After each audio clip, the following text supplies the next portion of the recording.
the glory of God. Thank you so much, Heavenly Father. Thank you for your report and the understanding thereof.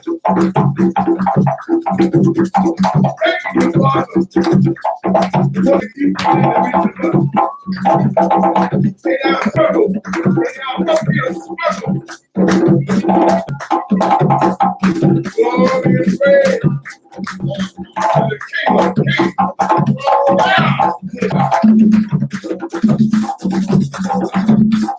I'm thanking you so much. God will die. For the day that you brought us together and say that we are Israelites. Thank you for those Nazi Yahoo. Let the memory of Nazi Yahoo. Thank you for my teacher, my daughter, Cohen. Thank you for a great man who I love so much. I don't want to Michael. Bless your holy name.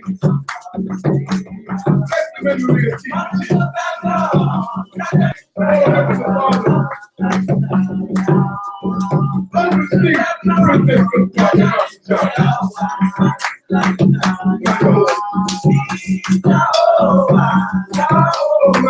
He was a great man. You still got moving and moving. Oh, go ahead, Michael.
Hallelujah! Hey, somebody else. Hey, somebody else.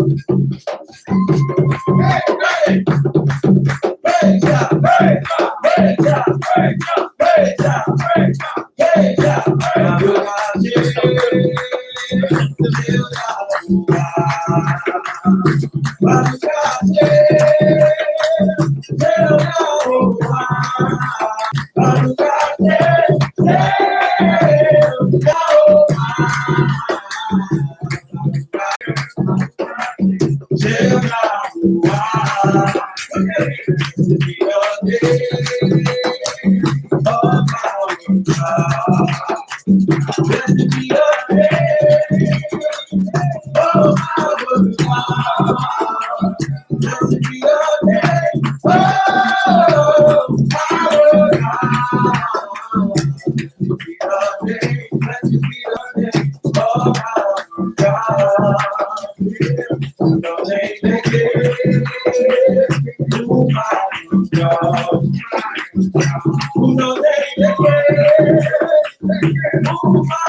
Give him all glory and all praise.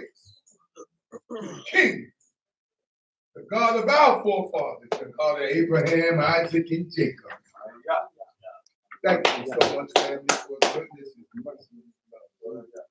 Thank you, Yah Most High, for the spirit and the opportunity that is beneficial to us in this day and time, that he extends in his mercy to the undeserving. He's a mighty king, He's a merciful king. Shabbat. Yes. I want to thank him for my family, Shema Israel, here and online.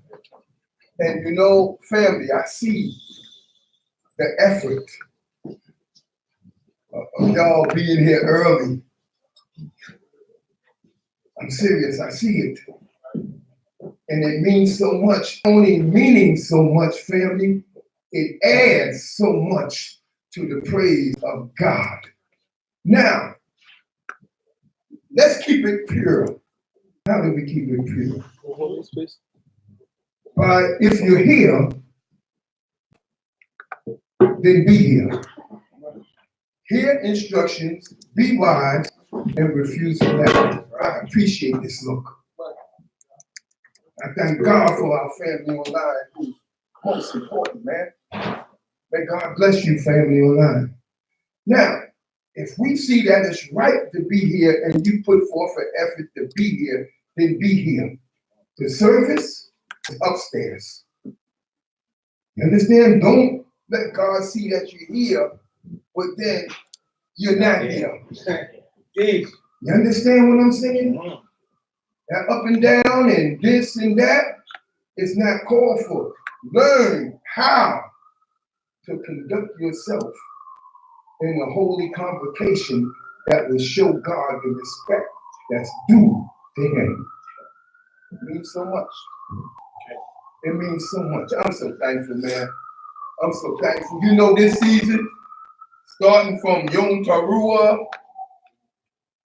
the alarm that was blown to warn us what we about to approach into, and then Yom Kippur, how we were able to come before this great king and spew out our sins and our iniquities. You understand? Our sins and our iniquities. Family.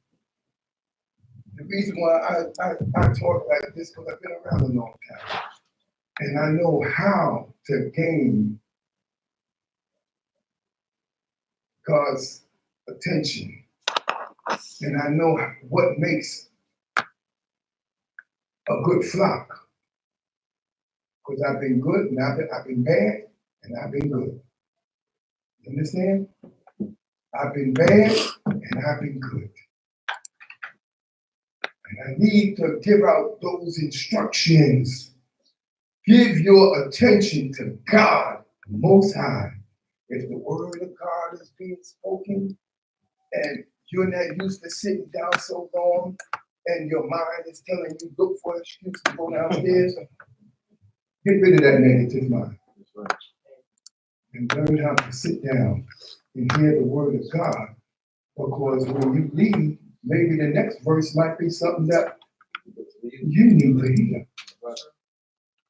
But because you learn how to flee, you think you're here, but I ain't here. Because you're gone already. Something is wrong with that picture. You understand? Learn how to take in that which God has to give to us in this day and time. He sees all things great and small. He just don't, God, the last thing probably God would see is a face and a body sitting up in here. He see your heart and your mind and your thoughts. Because he makes no mistakes on his judgment concerning us. That's why he adds mercy to everything, or else we could not live. Glory and praise to God. Let's continue in our strength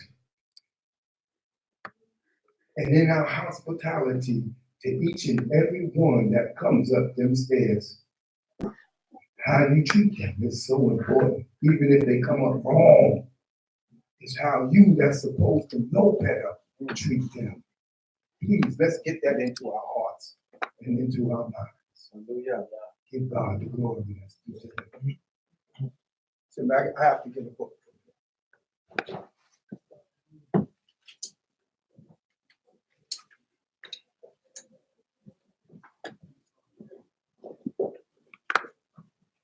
We we're going to speak about this holy season. This great day that's coming up. We're not going to just bypass the Shabbat. Let us go to Leviticus chapter 23.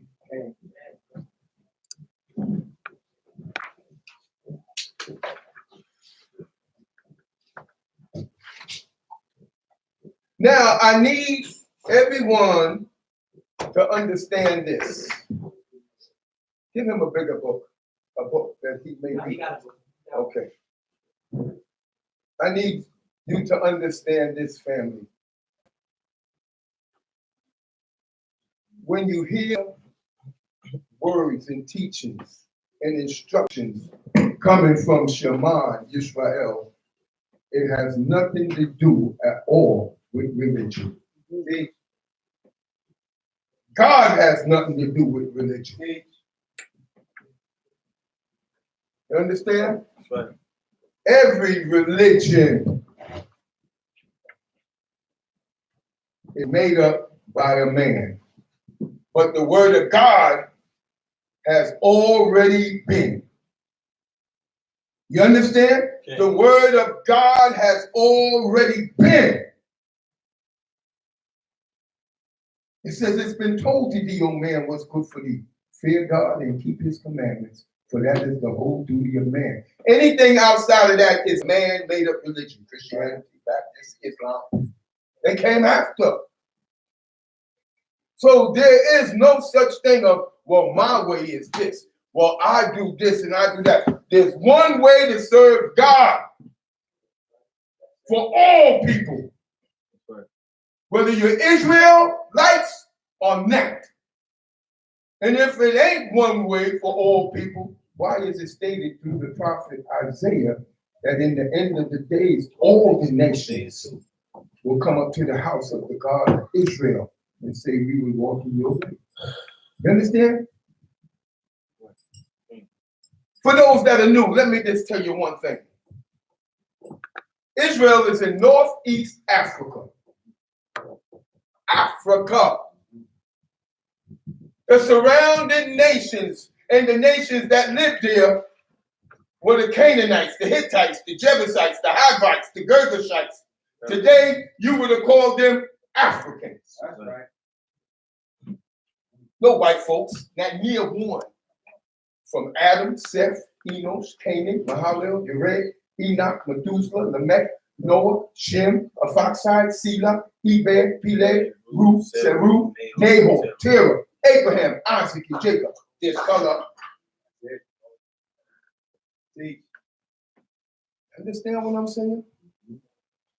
The laws of God from Genesis all the way to Deuteronomy was only given to the children of Israel. You understand what I'm saying? Yeah. Every time you would open up that holy scripture book, which is only the Old Testament, you would read, and the Lord spoke unto Moses, saying, speak unto the children of Israel. That's right. You understand what I'm saying? Yeah. The commandments were only given to you, O house of Israel. That's why our punishment is so great, because we forsook the word of God and God. And the earth is in the mess that it's in because we wanted to do what other nations do, like we do today. Right? Rather than to carry out that which governs us, which is the laws, statutes, and commandments of God, which nations took and made a religion out of. Mm-hmm. You understand? Okay. Ain't no religion. Religion is of man. That's right. Righteousness is of God. And righteousness comes in the word of God of what you should do and what you should not do. Now, let's talk about this day for a minute before I get into the holy day. Let's go to Exodus. Forget Leviticus for a minute. Exodus 31.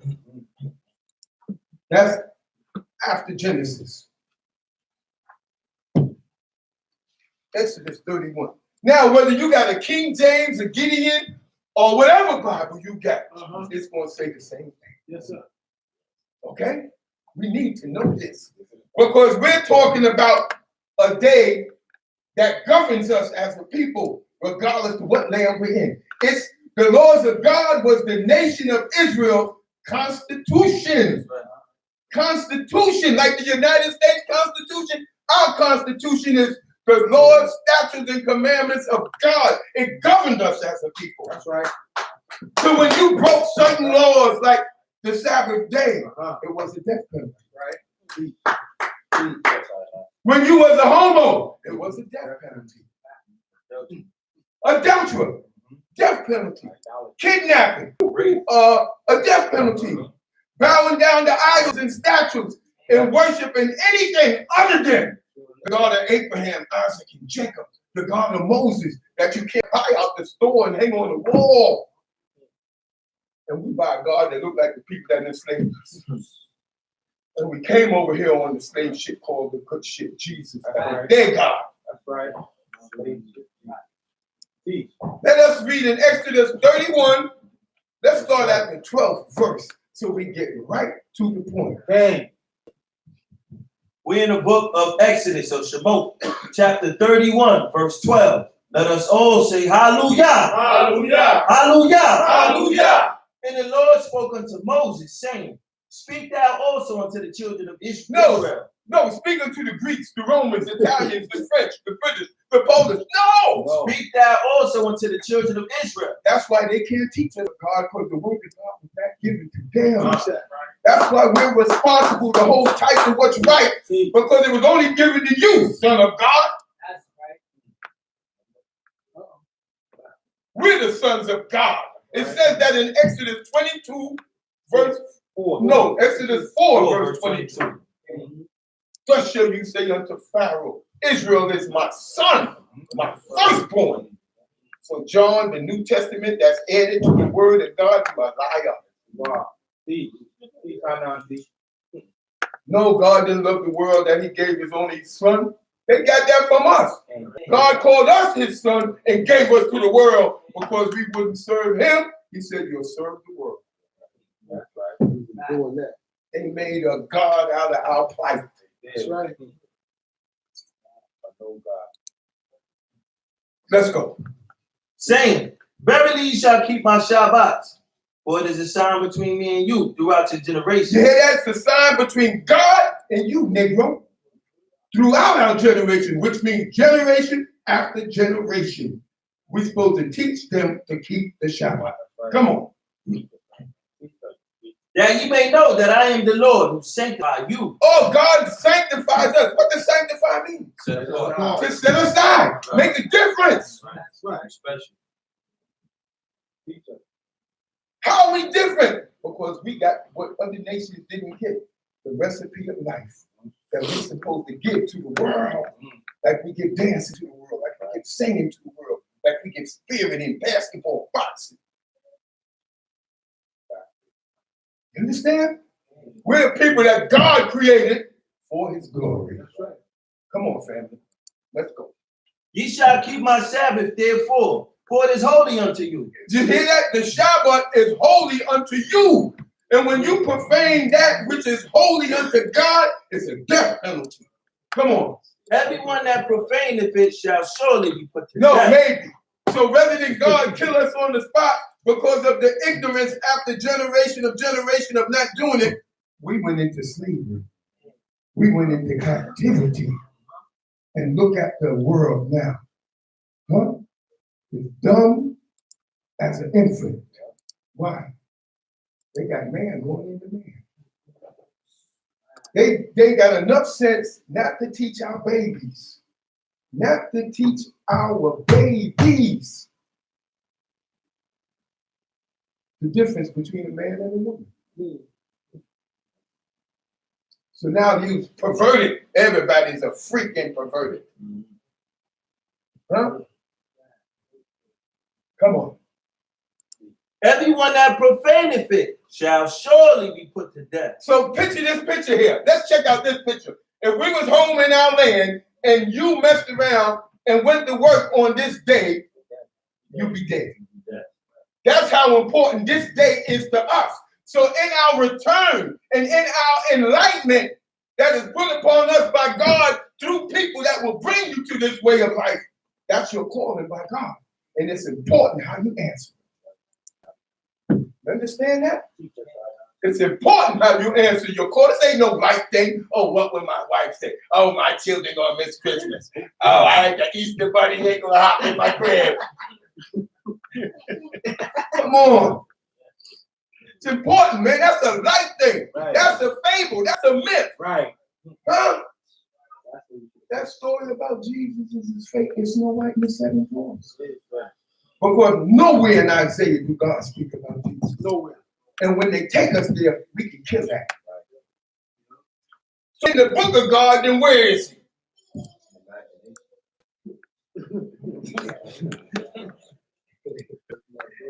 I tell you, if he's not in the book of God, then he's not spoken of to be. That's right. Huh?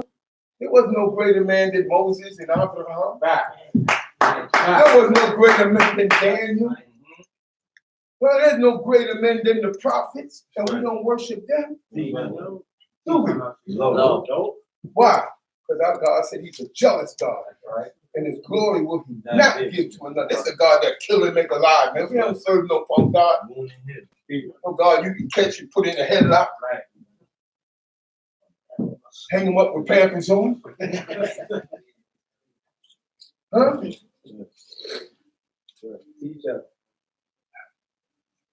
Come on. For whosoever doeth any work therein, that soul shall be cut off from among his people. 6 days shall work be done, but on the seventh day is a Sabbath of solemn rest. Now on the calendar, which they're going to change, because they're doing everything. They're doing everything to destroy our return back to God. Wow. You understand? Why you think they took away the parenting, to where you can't put sense into your children? That you got that so that they can pervert their minds from the youth. Hey, have some condoms. Get into stuff that you can't handle with your young finite mind. Understand? Yeah. If your parents too hard on you, call the cops. You need a divorce. Get rid of your damn parents. Yes. Understand? Yes. So they do this to a people that are high spirited. That are high spirited. We grow up with spirit, man. We grow up, man, if we wrong, we all the way wrong. Nobody do wrong better than us. And nobody do right better than us. So society found out that if you teach them wrong, they strong in their wrong. And we teaching them that not even their parents can tell them anything. And we took God out, as far as they're concerned, they took God out the equation. You don't even consider God no more because you don't pray no more in school. You don't have nothing that would lead you to think that God has authority. They destroyed us as a people, man. Huh? Right. They put in the Murray show, man. If you want to take care of kids, that ain't your kids. You're going to double back on something that is polluted. Adultery woman. Where this guy put his cream in her, this one put his cream in her, that one put his cream in her, and your wife. And you're going to take her back and double back and put what was in there at first. No, she's polluted unto you. But the Murray show tells you, oh, be sympathetic.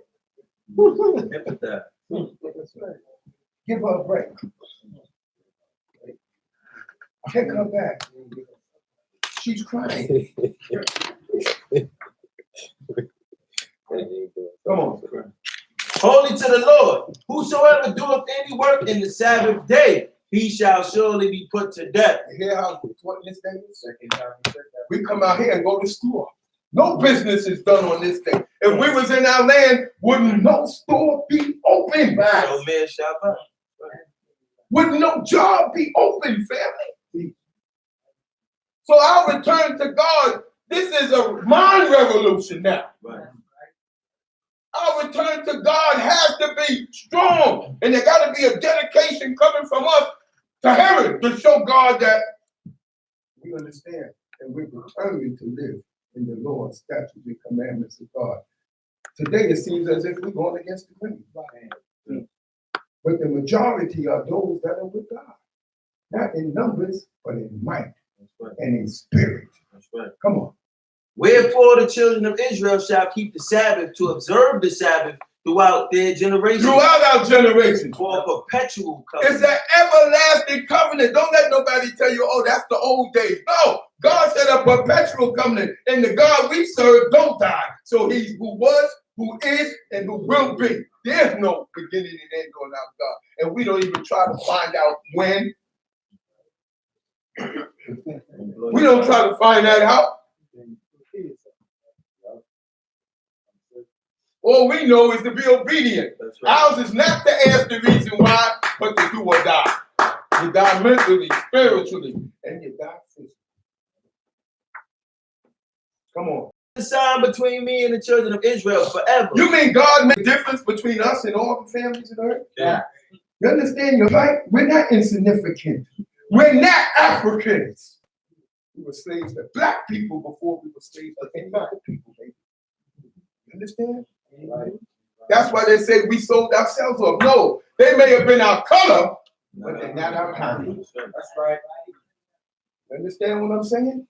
They was our color, but not our kind. Why in the United Nations, all them African nations that have seats, nobody took claim to us? Because we're never them. African never say, oh, y'all from us. No. You sold us. Right. We the people with the downbeat spirit. We the people that can glorify God. We the people that can open the eyes of other nations and other kingdoms to desire us. Like Elvis hated us, but yet he couldn't take his eyes off Jackie Wilson. Huh? We the ones that Benson Hurst hate you. But they wear them baseball caps, and they wear at that time they wear them earrings in their ears, and they wear them jeans like you wear. And they play you, Blackie. Like back in the days, they played our music, but couldn't bring the album cover in the house with your black face on it. See? Huh? Tear the label off.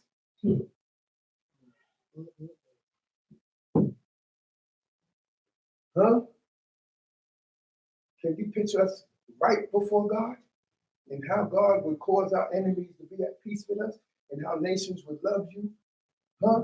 You see how they fell for fake Obama? Right. He up there rapping, singing Al Green. See, that's the president we want. No, he did was promote faggots. Yeah. Teach. Huh? Teach. That's right. Come on, family. Let's return to God. And when you leave here, consider what you heard here so that your calling by God that got you here, you don't disrespect. Seek it out. Don't believe me. Call me a liar. But check it out for yourself. Teach us. Come on. It is a sign between me and the children of Israel forever. For in 6 days the Lord made heaven and earth, and on the 7th day he ceased from work and rested. And he gave unto Moses, when he had made an end of speaking with him upon Mount Sinai, the 2 tables of the testimony. You hear that? Tables of stone. Given to you, O house of Israel. Let's go to Deuteronomy. See, I'm going to see when you get new people, you got to enlighten their hearts and give them a foundation, which will give them an understanding of where we're coming from. Right? Go to Deuteronomy. Chapter 6, verse 4. There's so much in this. Help them with Deuteronomy before you help yourself.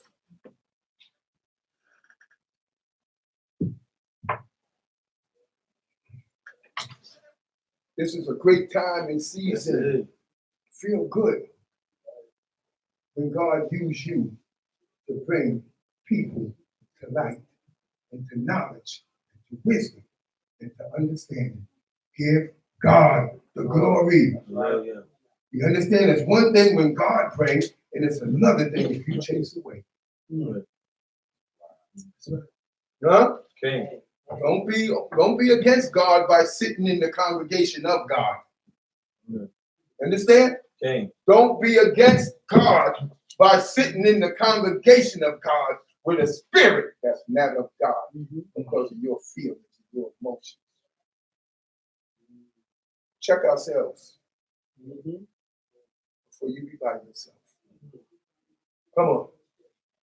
We're in the book of Deuteronomy, Devarim, chapter 6, verse 4. Let us all say hallelujah. Hallelujah. Now, listen to this, because everything that God says, there is no rebuttal to it. That's right. Hit it, baby. Hear, O Israel, the Lord our God, the Lord is one. Oh, hear, oh, who Israel, which is you, Negro. Hear, oh, Israel, the Lord our God is one. Christianity say 3 in 1. No such thing. You can't get 3 in 1 in trigonometry. That's a fact. You can't. Hear, O Israel, the Lord our God is one. The one God we're talking about don't include Jesus. Right. Don't include Allah. Don't include Buddha. We ain't talking about the God of Abraham, Isaac, Jacob. He who spoke in the world came into his being. Understand? Okay. One God, the mighty God, the God of Moses, that all the world know, all the Eastern nations know. And they got writings about our history.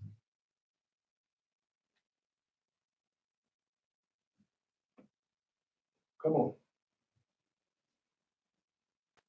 And thou shalt love the Lord thy God with all thy heart and with all thy soul, with all thy might. Meaning our all in understanding, knowledge, wisdom, and everything is given to God before anything else that is in the midst of us. That's how we become of God. Love the Lord God with all your heart, soul, and might. That means you're going to appear to all that he commands of us, which was set on high above all the families of the earth, but not to look down at them, but to bring them to God. Right. Whether they're white or whether they're black. You understand? Because it's going to be a house of God for all people. Whether you like it or not. You can be married with the white man or not, but it can't take you out of the word of God. Right. Okay. Unless you don't be in the plan of God. Right. Come on. And these words which I command thee this day shall be upon thy heart. Meaning in our minds. This is what we walk with, the word of God, the prophecy of God, the plan of God, the lifestyle that God would have you set before everything. He's a mighty king, man. Come on, family. Let's get spirit. Let's go. And thou shalt teach them diligently unto thy children, and shalt talk of them when thou sittest in thy house. America ain't going for that. Huh? America breaks their own constitution to take us off and away from God. Teach. Huh? I have a video, man, where this doctor, oh man, them vaccination shots.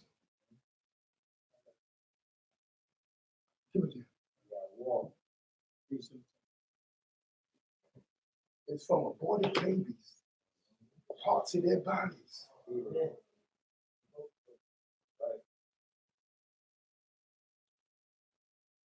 Don't you have a fight in you before you give that crap to your child? Huh? You give it to that man so easy. Huh? That's against the law. You not what they want to put in your body is worse than a ham sandwich. Right. Right. If we were wise, you know what we would have did? We'd have got together and got a lawyer. Right. And fought that in the federal courts. And the Constitution would have to back us up because we're not allowed to put that in our body. And if you force us to do so, then you're lying in the Constitution. You're lying. The Constitution don't mean nothing. No, the right to live the way of God. That's right.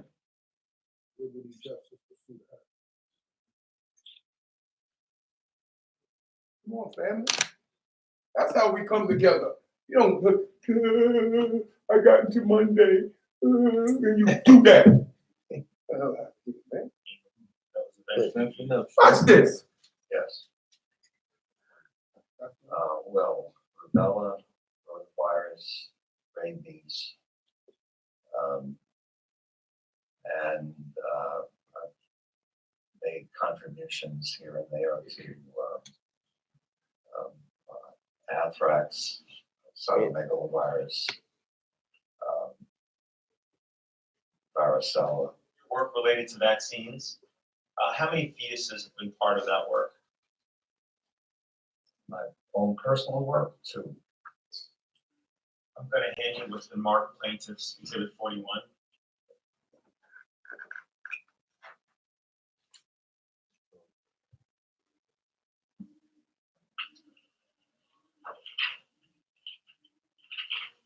Watch Are you this. familiar with this article, Dr. Plotkin?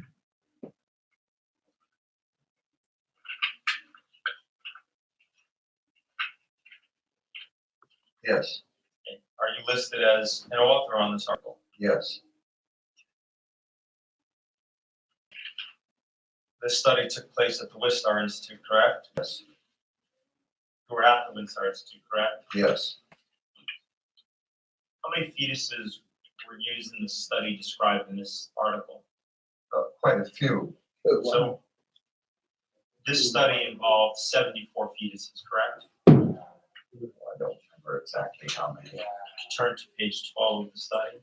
Turn to page 12.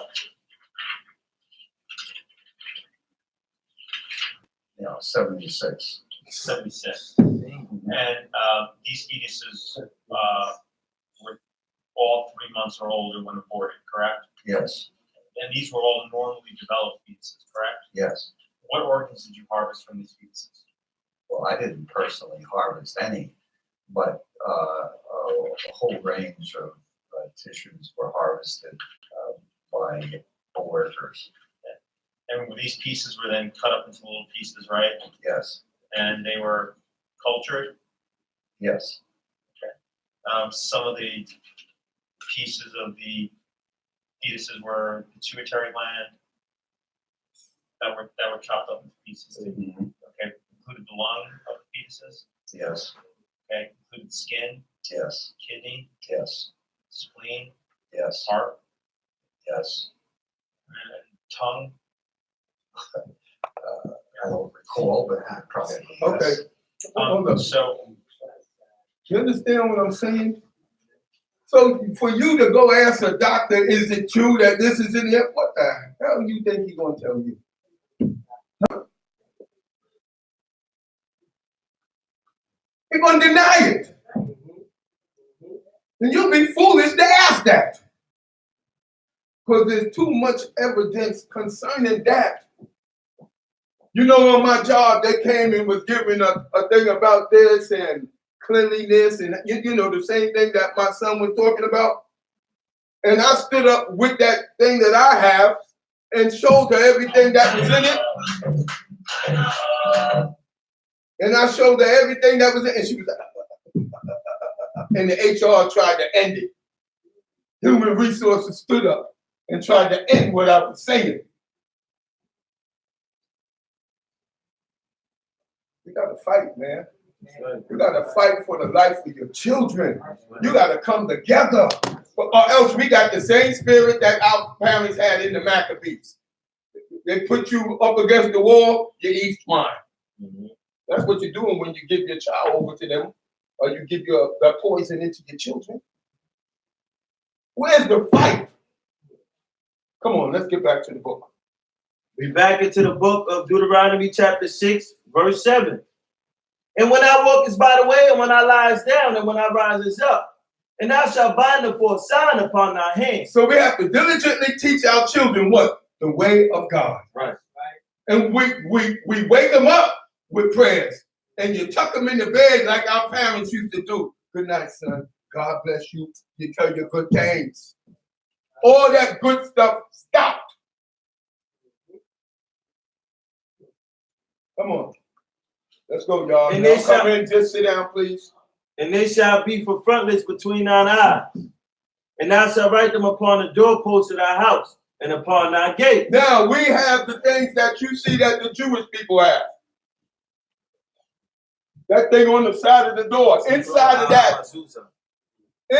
that, it says Shema Yisrael, Hashem Eloheinu, Hashem Echad, Baruch Shem Kego, Malchuto, the Holy One. Hear, Israel, the Lord our God, the Lord is one. Blessed be His name, His glory, His kingdom forever. You understand what I'm saying? So we had it on all our doorposts. Jewish people call it mezuzah, but it's not mezuzah. It's zikron, the reminder on the mezuzah, on the doorpost.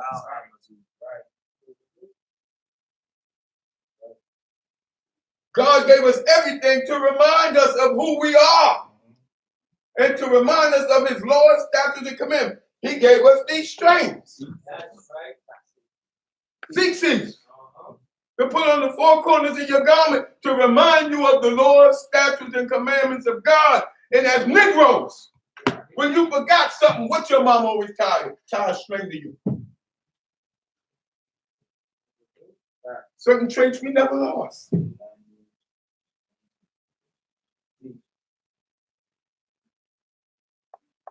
Come on.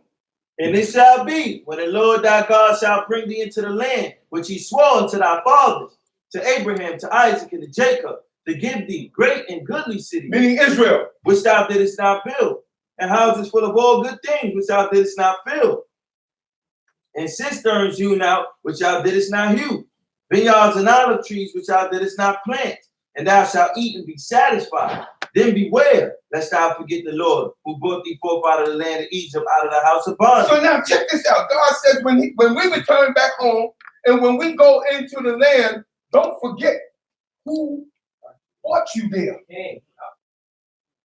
Because we're going to go home. You think they building them houses up for them? No. Them houses is for the true house of Israel that's going to return. Come on. And he said, but don't forget. Come on. Thou shalt fear the Lord thy God, and him shalt thou serve. So now you know what fear is? Huh? You ever was a little kid? It's hard for little kids of today because little kids of today don't respect their parents. So they don't get that fear. You understand what I'm saying? But back in the day, if mama caught you even doing something, you ain't even saying nothing, but thinking to do something, you was embarrassed and shamed to come before mama at that breakfast table. You didn't want mama to, or papa to even think anything bad about you. The worst thing wasn't the beating. The worst thing was coming to the beating. Tear my behind up. This is trouble. Because once mama beat you, back then everybody was your aunt and uncle. That's Aunt Mary, Uncle Frank. Huh? And then, let me tell you, one day I was sniffing glue. That's a long time ago, man, so y'all can tell that story too. It had nothing to do with Shema. It had nothing to do with Shema. I wasn't even a teenager. I was 1 year before teenagers sniffing weed. In the spook house, we had an abandoned building. We used to get the number 2 bag and airplane glue. So I found out that the better glue was in shop class. It was sure glue. I came home, glue stuck all over my face. My brother like said, a quick told my mother. I got beat up naturally. But the bad thing about it, years after, I was on a basketball team, man. Had a mantelpiece full of trophies. Honest to God. I played in all the tournaments, the Rucker, the Wagner tournament. I played in Madison Square Garden. I scored 28 points. I played for Gil Reynolds, WCBS. You understand what I'm saying? And all my uncles and so-called uncles and aunts and everybody was in the house, man.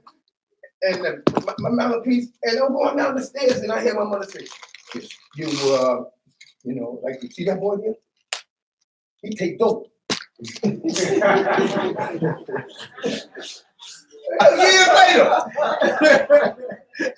So you know you embarrassed, man. But back in them days, when there's grown-ups, whether you knew them or not, or whether you were millions miles away from your home, you knew how to act.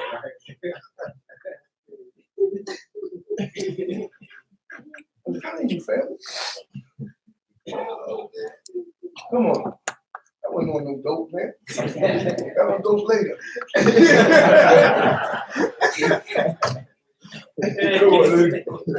And by his name shalt thou swear. Oh, wait a minute. And by the Lord's name shall you swear. Christianity teach you not to swear. That's all against the word of God. God said you can swear, but you can't swear on your grandmother. I swear on my newborn baby. Ain't no such thing as that. My one-eyed cat. Ain't no such thing as that. You can only swear by the Lord your God, and it better be telling the truth. That's right. Come on. Ye shall not go after other gods, or the gods of the peoples that are round about You you. hear our commandment like we do now. Don't go after the gods of the people. Whatever slavery we was in, from Babylon all the way to now, we serve their gods.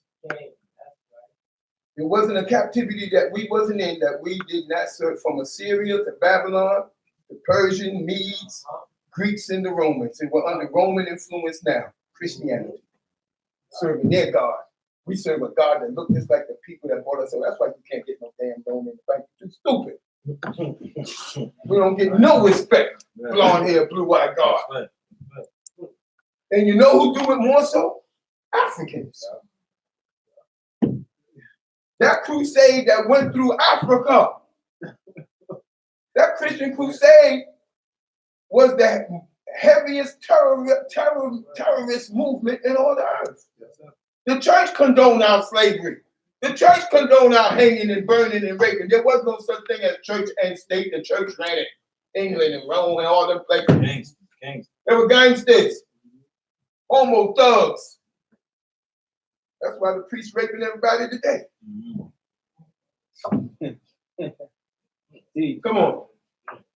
For a jealous God, even the Lord thy God is in the midst of thee. He's a jealous God. He ain't going for us bowing down to idols, images, or anything other than him. Nobody. Come on.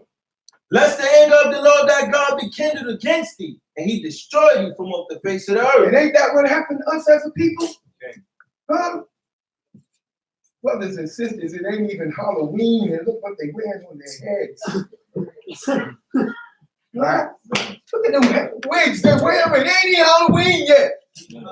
What they gonna do on Halloween? Dress straight?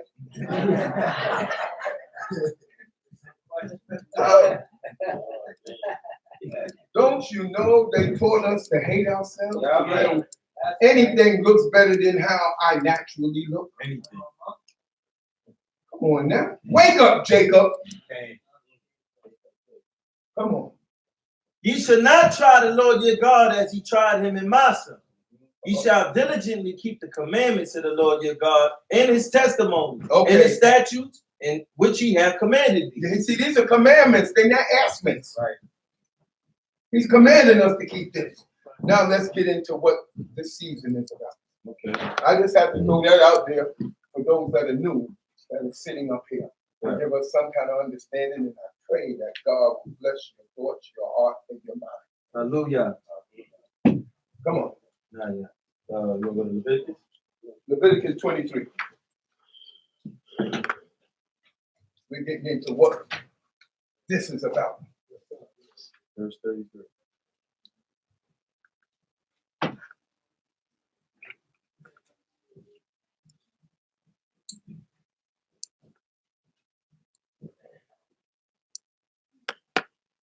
We're in the book of Leviticus, chapter 23, verse 33. So now we read about the Shabbat already, right?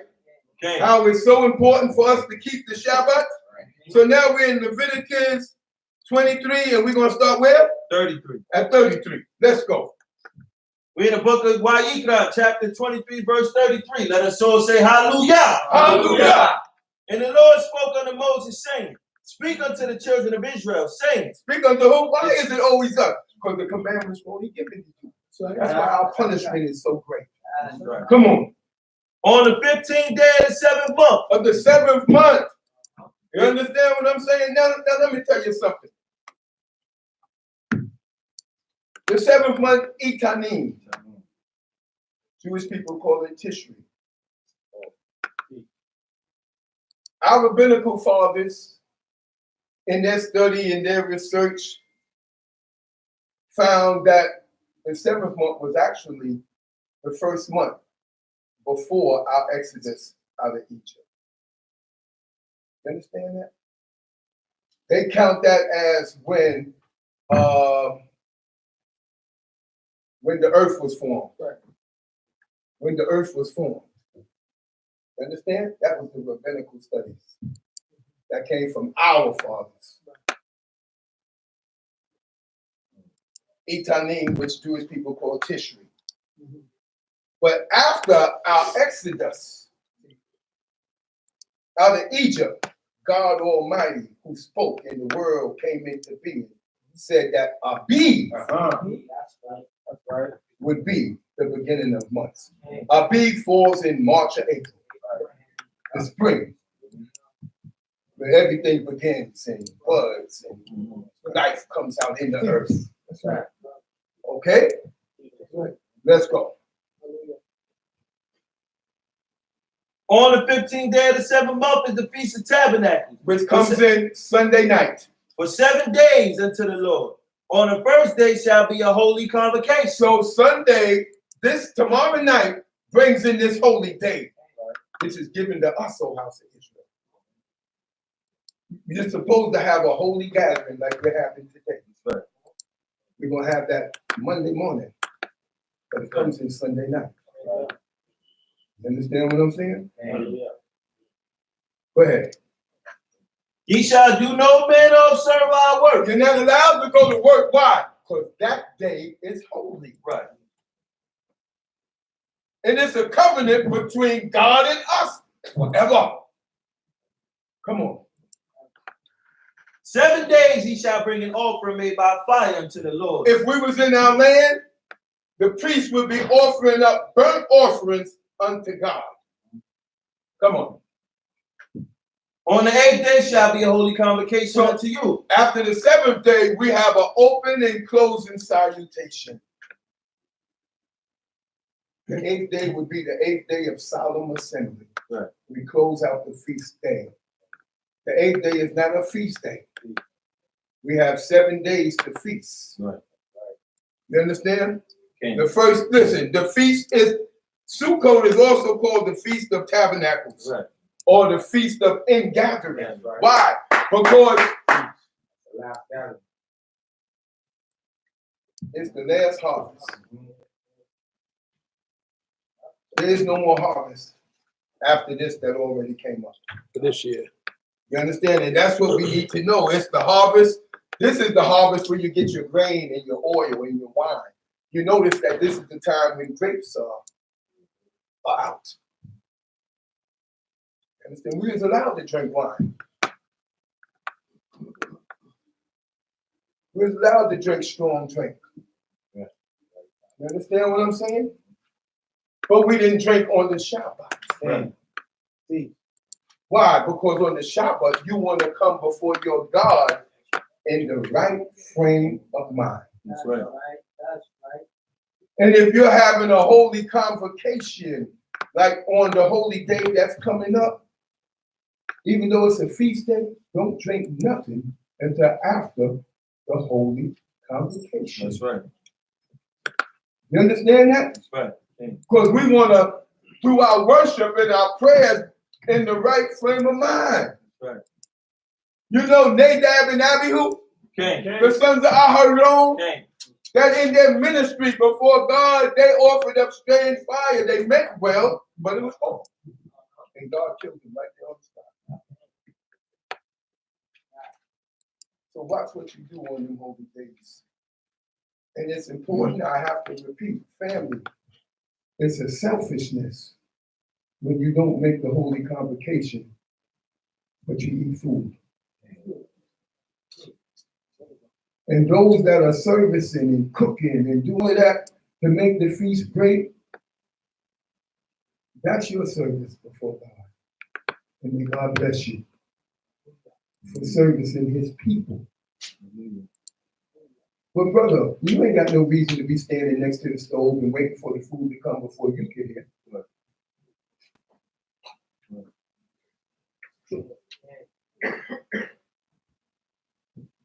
Be in the head of your house. Come on. And ye shall bring an offering made by fire unto the Lord. It is a day of solemn assembly. Yes, Ye so, shall do no manner of servile work. so from the 15th of the month all the way to the 21st is a feast. The first is the Holy Convocation on the 15th. Right. Then after the Holy Convocation, we feasting all the way up until the 21st day. And then the 22nd day is Minyan Sabbath, the 8th day of solemn assembly.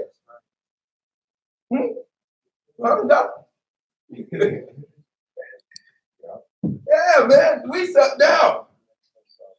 We just finished the fast called Yom Kippur, asking God for forgiveness with all our heart, soul, and mind. And I hope we didn't, right after the day, start off with foolishness. Right. That's why it's so important not to do any wrong. When you presumptuously don't govern your ways, your thoughts, and your actions, that fast is in vain. The fast didn't mean nothing. Don't let our deceitful mind tell you that it's all right. You know, you get a guy, man, because the mind is deceitful, man. You could be a hustler, but you use your product. You say, yeah, one more bad won't hurt, man. That's your deceitful mind telling you that, man. Just do one more, man. I just do one more. And you wonder, when you come straight and you make your count, you say, damn, how do I expect to pay for this? Right. But you seem clear. Right. The mind is deceitful above all things. That's why you got to govern your mind. Come on. Leviticus chapter 23, verse 37. These are the appointed seasons of the Lord, which ye shall proclaim to be holy convocations, to bring an offering made by fire unto the Lord, a burnt offering and a meal offering, a sacrifice and drink offering, each on its own day, beside the Sabbaths of the Lord, and beside your gifts, and beside all your vows, and beside all your free will offerings, which ye give unto the Lord. Right. We came up with offerings if we was in the land. Actually, this time in season marks the end of the agricultural year. You understand? Okay.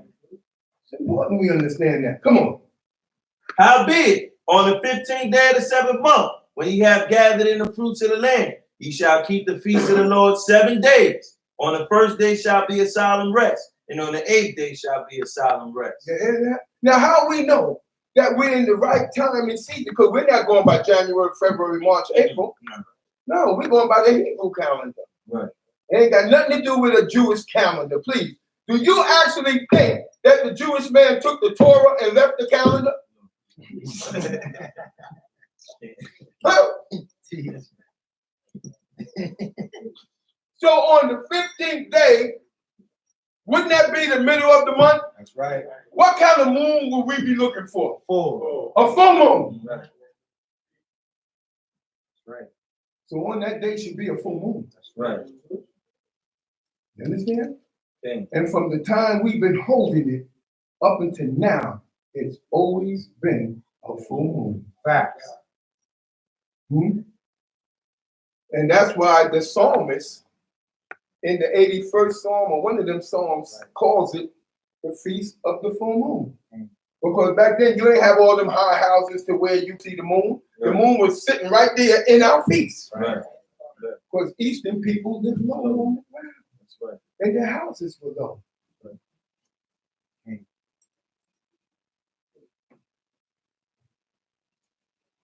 Give God the glory, man. Hallelujah.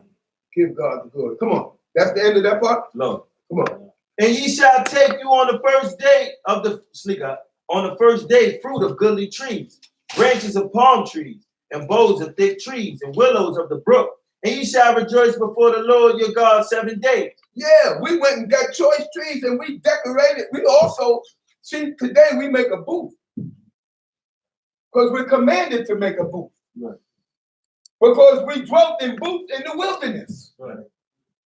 Huh? Right. And the name of the place was called Sukkot. Okay.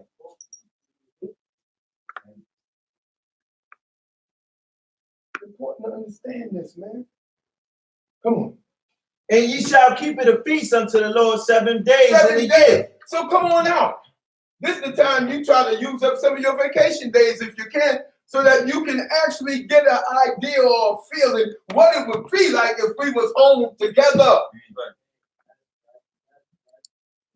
From Sunday night all the way up until the 21st, we're going to try to be here having something. That's right. You got to make great this time and season, greater than you made the white man's holidays. We don't have holidays. These days are holy days, which connect us to God. Right. The only holidays we have is Purim and Hanukkah.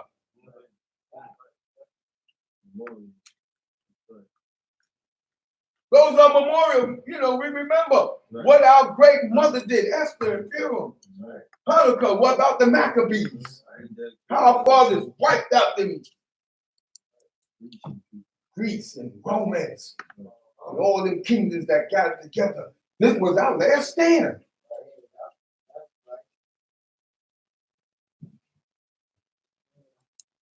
Masada actually was our last stand. Come on. It is a statute for forever in your generations. You hear that? A statute forever. So God woke us up here. And he told the nations in Isaiah 41, keep still while my people renew their strength. So they allow us to call what they call freedom of religion. So we can get these days, but in these days, we're renewing our strength. And we're bringing ourselves back to God in the covenant. Right? And in the desire to do that which is right. You got to hold tight, man. If this makes sense to you now, then why don't it make sense to you next week? Or tomorrow? Teach. Huh? Why don't it make sense to you when Shabbat come next week? That's right. Huh? We forget too quick, family. But Easter and Christmas, you go out there and celebrate that and raise your kids up on a lie. You raise your kids up on a lie, man. These are our holy days. These are days that pertain to us. And then through us, the whole world will come in and give God the glory that's due to his name, family. We made church great. Wasn't nobody in them cathedrals, $1 million cathedrals. You go in there, Father, Father, Father. He always got to come out the back or come from behind some candles or come from cleaning off Jesus, wiping down Mary, Peter, Paul, and come on, man. Give God the glory because he woke us up. Huh? You never thought using all of this out of a book that's been on our shelves. Right. Understand what I'm saying? Nobody had the authority to add to the word of God. Bring that up. Nobody. Daniel was commanded by God to seal the book until the end of days. The end of days is when we raise up. And all nations see God in us and come to us. Learn about the God of Abraham. Our God ain't tangible. Come on. It is a statute forever in your generations. Ye shall keep it in the 7th month. Ye shall dwell in booths 7 days. All that are homeborn in Israel shall dwell in booths. Hear that? We got our booth out here in the back. Right, yeah. That's right. We made a booth. Yeah. Nice looking booth too. Yeah. This time it don't look like a car wash. Yeah, man. The other one looks like a funeral home, car wash. This one look better, man. Thank God, man. Right. We had Prince Shem and the brothers. They stayed there every day, man. Trying to do a little something, something. And it means so much how good and pleasant it is for brethren to dwell together in unity. Ain't nothing like the strength of man. You gotta have brother time, man. You gotta have brother time. You know, more so than you got potholder time and dishwashing time and holding the ball of joint while your wife can cut that out. That henpeck stuff out and learn how to be a man. That don't mean be cruel. That don't mean be cruel. You gotta do more considering. Yes, you gotta consider more, man. That's right. You also gotta consider if you got a good wife, man, how you actually are dealing with her. You know, that's an important part of meditation also. Huh? Sometimes we get so comfortable with our wives that we so comfortable we forget them. Because you got them in. It's like you got you gonna do everything you want. Why? Because you got the sheep in the stall. The sin offering. Oh, my wife is already she behind. I ain't telling about it. Yo, what we doing Monday, Tuesday, Wednesday, Thursday, Friday?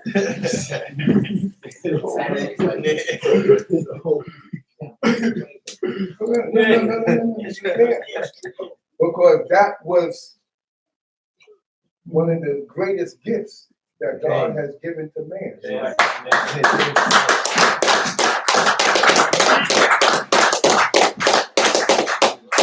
He said it ain't good that man should dwell alone. I will give him a helpmeet.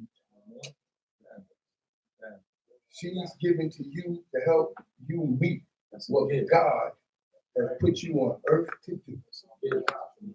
Not to work against you, or not to be your boss, unless there's something wrong with you.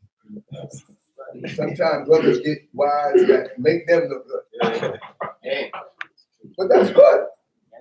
Because you can be good and you mess around and get a real good wife. Huh?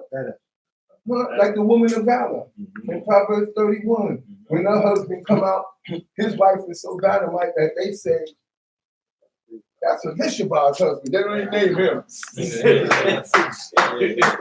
Why? But when you want one of them wives, then try to be one of them husbands that deserve a wife like that. Huh? Just weight and balance is God's delight. You understand what I'm saying? Even if you think you want a next one, you got to make sure everything is, a wise man would make sure everything is covered with the first person. That's right.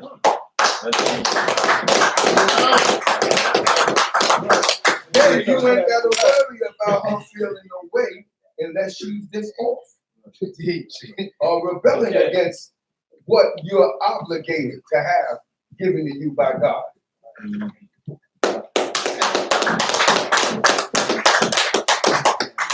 Back to this, man. We're in I the love my book. sisters, man. I love my sisters, man. I'm just rough on what's right. Because right now went out the window when they even mentioned no more. Not even in the holy nation. They bring new things into the nation that will take away the order and structure that God has set down for us to live by. There has to be somebody that's going to stand up and put it in the proper perspective. In the manner that our father Abraham lived by, and in the manner that our mother Sarah lived by. You can't beat them too. Understand, brothers? Okay. Don't think that, oh, I'm a man, I only got to look to Abraham. No, you got to look to Sarah. Don't think I'm a woman that I only got to look to Sarah. No, you got to look to Abraham. Come on. Let's go, family. We're in the book of Leviticus, Vayikra, chapter 23, verse 43. That your generations may know that I made the children of Israel to dwell in booths when I brought them out of the land of Egypt. I am the Lord, your God. That's why we dwelling booths down. You understand? Okay. It's a memorial. That's right. That's commanded for us to bring forth in its time and in its season. That's right. Come on. And Moshe declared unto the children of Israel the appointed seasons of the Lord. Hallelujah. Hallelujah. Let's go to Numbers 29.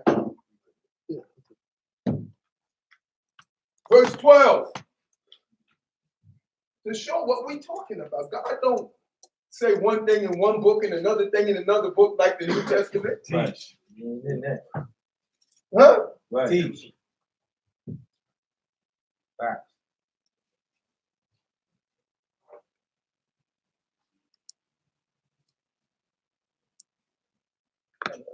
I'm going to show some. Hey, brothers, I'm going to show the new brothers that the children of Israel was put on slave ships with yokes of iron. Okay. And sold to all the kingdoms. That's why they don't want us in that book. That's why when you go to jail and they want to connect you with God, which is their God, they give you that green book and that white book to sissified you, to enslave your mind of your enemy. We the only, somebody hit you, turn the cheek, we the only ones getting beat, shot. Jesus story and go to the moon with it, man. Only time we get something, we gotta die to go to heaven. And ain't nobody going there. Make up that fake story like everybody's in heaven. The heaven is God's throne. Right. You'll never get there, baby. And the earth is his footstool. Right. Huh? Nobody going to heaven. Because I'm gonna walk around heaven with all my pearly shoes on. They ain't even getting there. Peter ain't at no gate.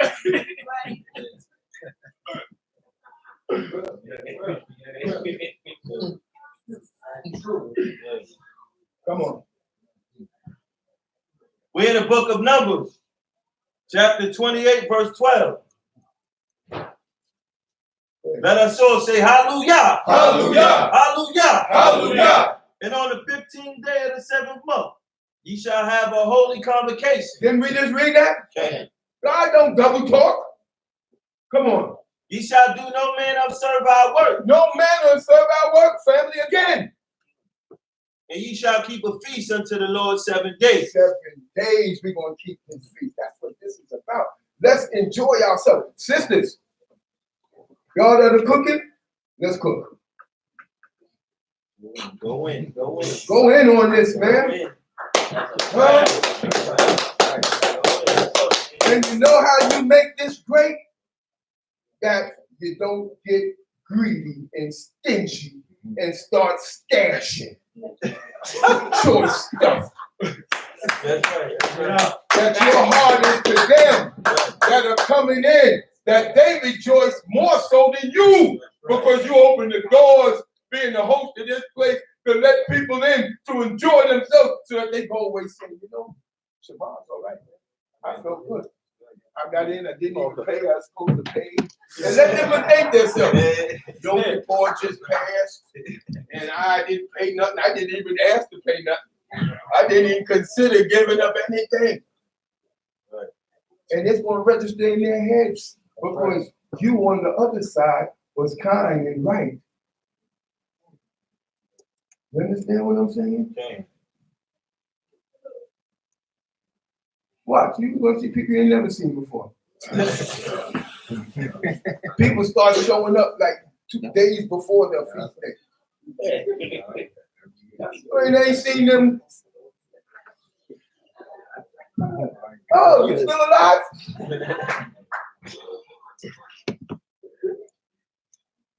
But that's Israel, our people. But it shouldn't change us to act like them. Right.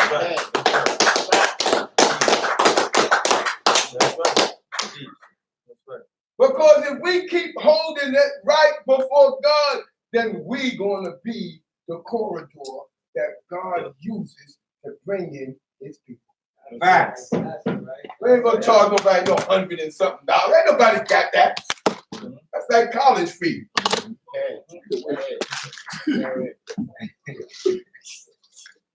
It's a class for a semester. That's like going to that place my sons and daughters took me to where God burned $3 worth of rice and some bones and fire coming all out of everything.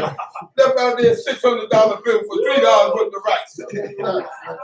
I'm still mad with them.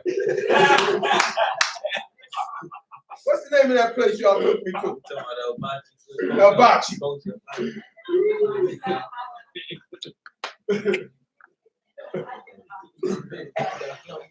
had no damn going on. I was rude too, man. Get away from that. I'm gonna hold my car. Oh, no. I already robbed my sons. My daughters. Huh?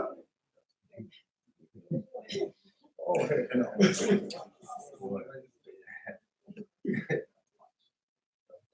Yeah, they botched up with that one. You could have stayed right here. No, that family thing, and we could have just spent $50 and we all would have ate. Gave you the rest. Right. And gave me the rest. Yeah, thank you, big brother. Maybe they'll think of that next time.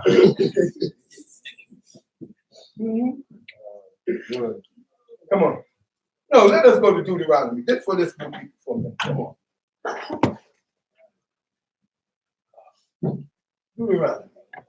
I got about, give me 25 more minutes, Chief. 25 more minutes, then we're going to hear from Chief Yashar.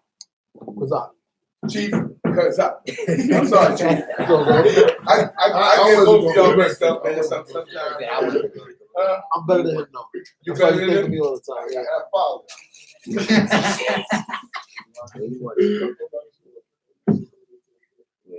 Man, I feel so good, man. Yes, I've been waking up, walking, and talking with my God.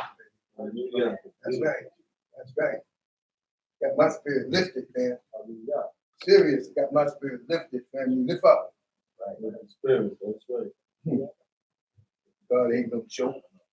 So you want to go at 68? Huh? You want to go to verse 68? Okay. Ships? Okay. 28. Deuteronomy chapter 28. I had all them spots. 48 is the yoke of iron. Yoke of iron. Let's go to 30 something. Okay. Then we work our way down. Okay. Work our way down. So I start at the astonishment, proverb, and byword. Yeah. Okay. There you go. Where we gonna work at now? So we at 37. We at the book of Deuteronomy chapter 28, verse 37. Let us all say hallelujah. Hallelujah. Hallelujah. Hallelujah. Wait, don't start yet. I want people to hear and then listen and then consider. Okay, let's go. And thou shalt become an astonishment, a proverb, and a byword among all the peoples, whether the Lord shall lead thee away. Now, in the beginning of this, God is giving us a covenant. He said if we keep his laws, statutes, and commandments, we'll be above all the families in the face of the earth. And if we don't, we'll become slaves. So now we're into the negative part, the part that we chose, the part that we are in right now. Slaves to it. No people. People didn't even know how to eat food. People didn't know to cook an animal before they eat it. We taught them all of that. Our mothers raised their kids. Now we gotta know people. Family and this ain't, I know people ain't gonna like to say this, but hey, their history is crap. It is. It is true. They try to make famous people that come out of Europe, Columbus, a rapist. Right. King James, a faggot. King James was a homo. Shakespeare. All of them was homos. Back in Shakespeare time, everybody that played the woman was a man. Right. So they look so damn ugly.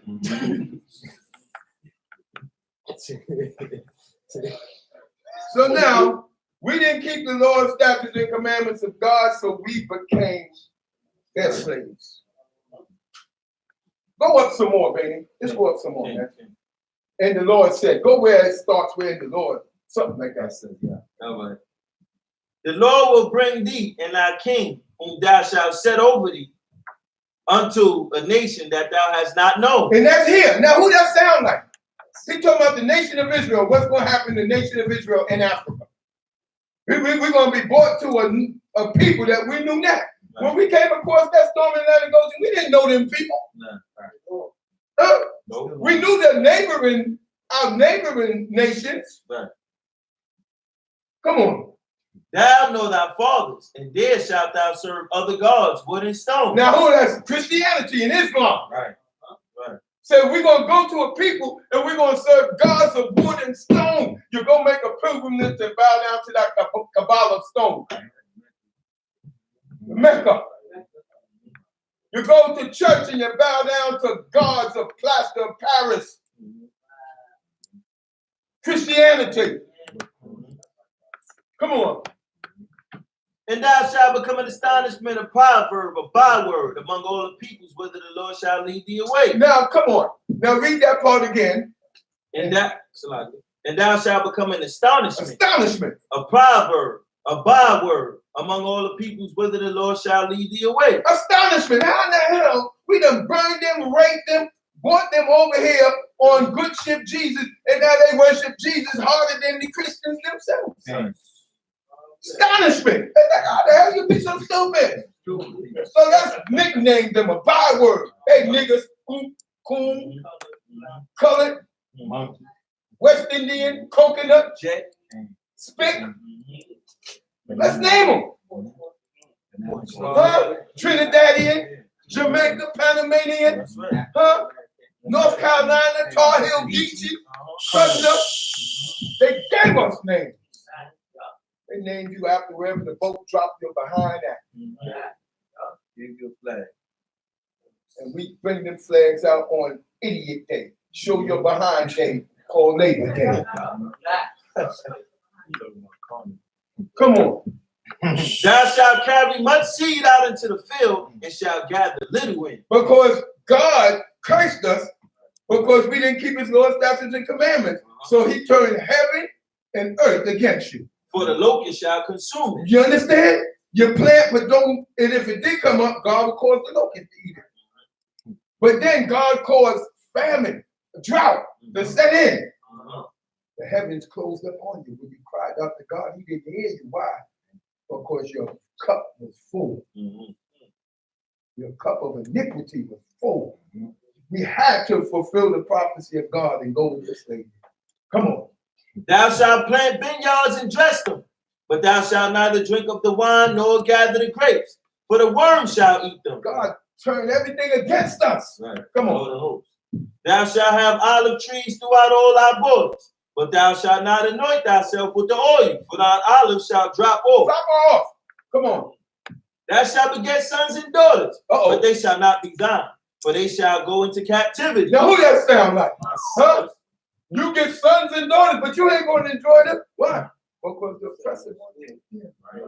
And there was no power in our hands. You know, they didn't drop us off by family. No. They send your son here, your daughter there, your other son here, this one there. That's why wherever you go, you find somebody that looks like somebody you know. But they didn't separate us according to family. Right.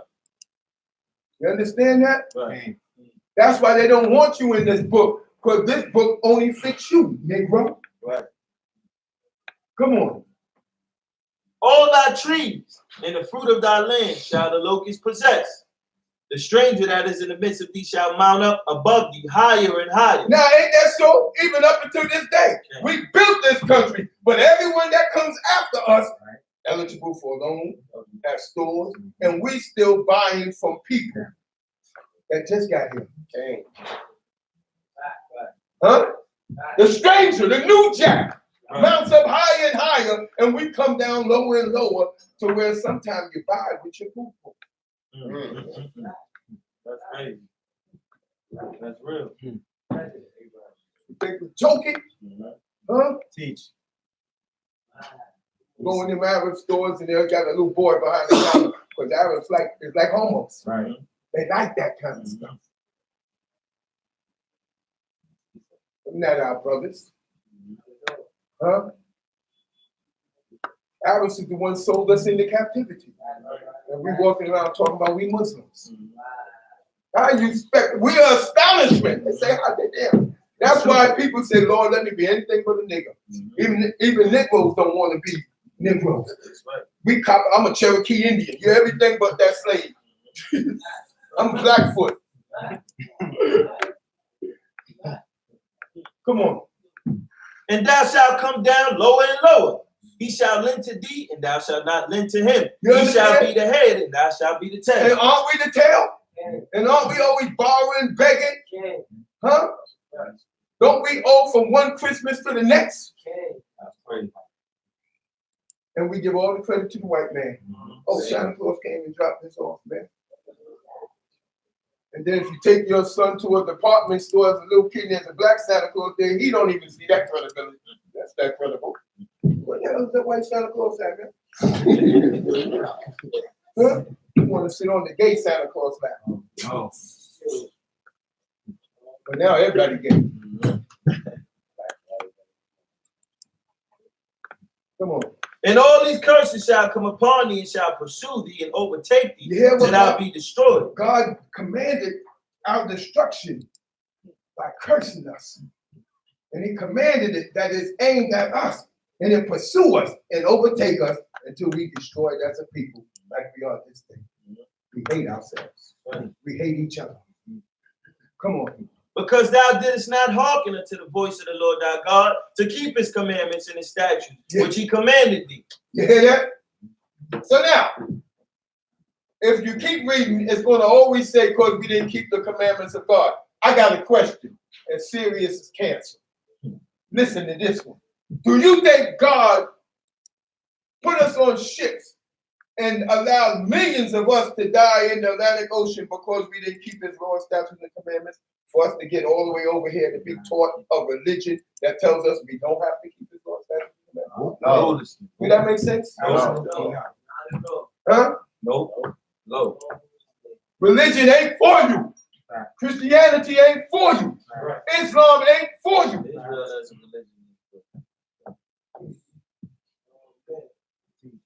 White man's Judaism, not our father's rabbinicalism, but white man Judaism ain't for you. Hell, we follow the people that just got to Israel in the 40s and became a Jewish state in 1948. And the Europeans, which make it genetically impossible for them to be Semitic. So when they talk about you making anti-Semitic marks about them, they're Europeans. They're not Semitic. They're from the seed of Japheth. Right. We're Semitic. Right. That's the second greatest lie ever told. The first one is that Jesus is God. The second one is that the Jewish man is the children of Israel. Okay. Come on, family. Wake up, Jacob. Because that's who we are. Right. Let's go. And they shall be upon thee for a sign, for a wonder, and upon thy seed forever. Ain't it upon us, the curses? Hey. Huh? Hey. Didn't God command the prophet Isaiah to command upon us stupidity? Hey. He said, stupefy yourselves and be stupid. Blind yourselves and be blind. For my people have gone into captivity for lack of knowledge.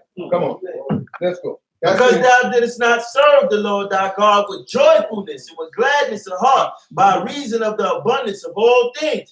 Therefore, by the reason of abundance of all things, meaning God blessed us above all the family, and we had everything, but we wasn't even faithful. You know how you come today? Oh, I got to go to Shabbat. Oh, you mean I got to sit up in them chairs, and you allow your mind as an Israelite to despise that? As if God can't read your heart. And as if God can't see that you waiting for the sun to go down to get the hell up out of here. And as if God can't see you make excuses to run up and down 35 times. Baby ain't even crying, but here you go. You going downstairs for? We surprised the people picture that he ain't crying.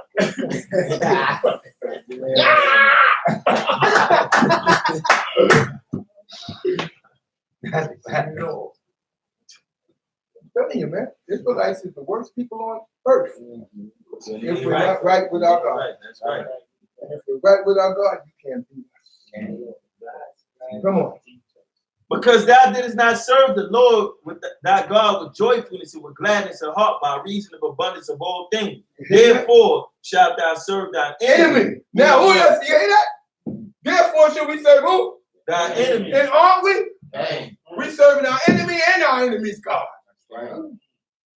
Because the highest order of Christianity is the Roman Catholic Church. Right. And then you had people that broke off, the Protestants. They protested against the Catholic Church because they wanted to say that Jesus was greater than Mother Mary. So they became the Protestants. Later on, they became the Protestants. Yeah. Then you had the Baptists. Then off of that, advanced off to all kind of stuff. Charles Tess Russell. The Russellites became the Jehovah's Witnesses. And Charles Tess Russell was a racist and a codologist. In the 60s, if you would have read what was in their awake papers, how stupid black people were, and how black people stink. And the only way, let me tell you something, most men that are that, their wives gave them an ultimatum. Either get into this or get out. Because back in the 60s and 70s, while the husbands was at work, they was knocking on your door, converting your wife. Right.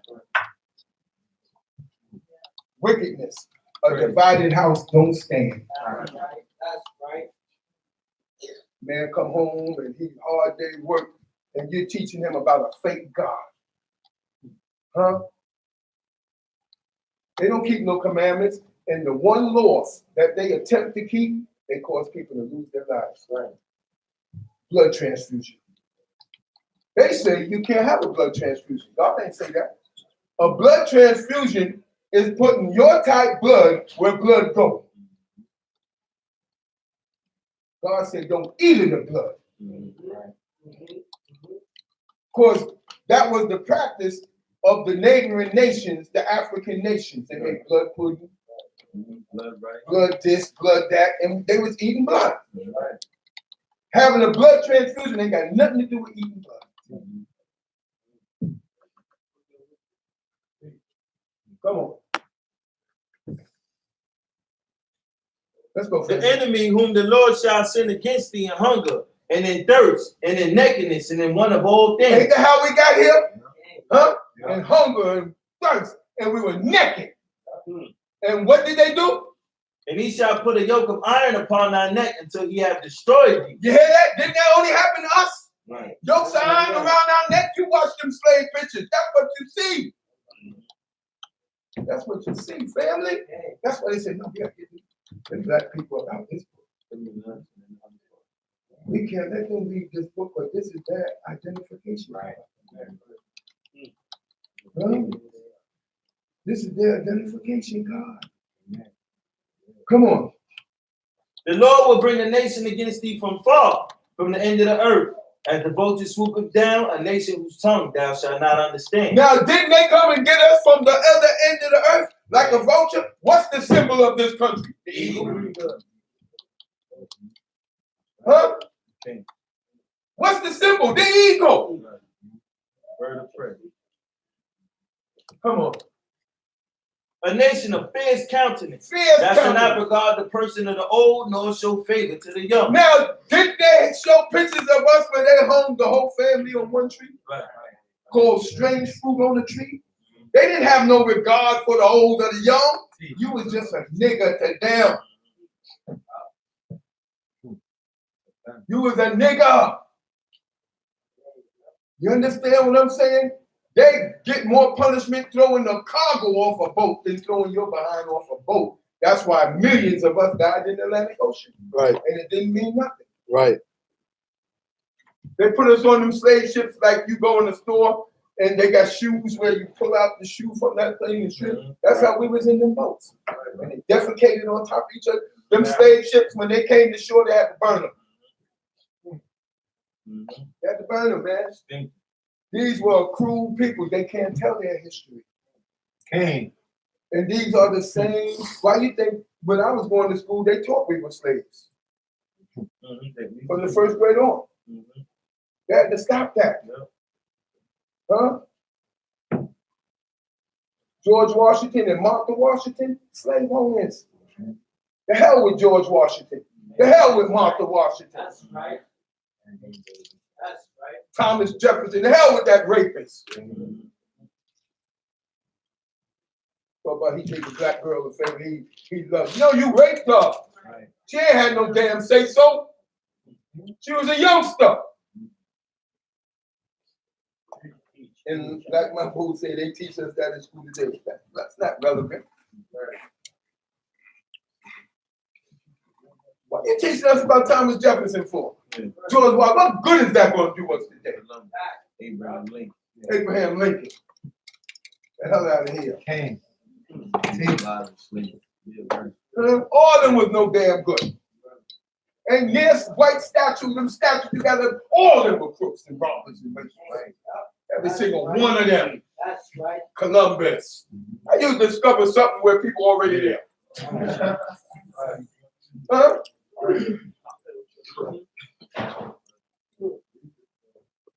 Like me going into Target for the first time and I discovered it. People say, you know, Prince Support discovered Target? Huh? Sure. And I'm standing up there. You're kidding, man. Come on, let's go. And he shall eat the fruit of thy cattle and the fruit of thy ground until thou be destroyed. Yeah, when they got off them ships, they were hungry. And that little bit we had, we cooked and they ate. Come on. That also shall not leave thee corn, wine, or oil, the increase of thy kind or the young of thy flock, until he have caused thee to perish. And he shall besiege thee in all thy gates, until thy high and fortified walls come down. You understand? We trusted in our walls, our city walls, Jerusalem and all that, but we broke the laws of God so that the enemy to be able to jump them walls like hurdles. Because our strength was in our righteousness. Right. Our righteousness brought us to God. Because God became our shield. That's right. Touch not my anointing and do my prophets no harm. He was the glory of God. Hands off. Come on. Wherein thou didst trust throughout all our land, and he shall besiege thee in all our gates throughout all our land, which the Lord thy God hath given thee. And thou shalt eat the fruit of thy own body. We ate our own kids. And the flesh of thy sons and of thy daughters, whom the Lord thy God hath given thee in the seed and in the straightness, wherewith thy enemy shall straighten thee. Yes. They didn't allow nothing in and nothing came out. Only thing we could eat was our tender babies. Jewish men don't take claim to that. Nope. There ain't no cannibals. Come on. Right. The man that is tender among you, very delicate, his eyes shall be evil against his brother, and against the wife of his bosom, and against the remnant of his children, whom he have remained. The calm dude, you know the way they break it down in English, tender and delicate. That ain't like that. That cool dude, the calm dude, that nice guy, that all right guy. His eye is going to be sore against his brother.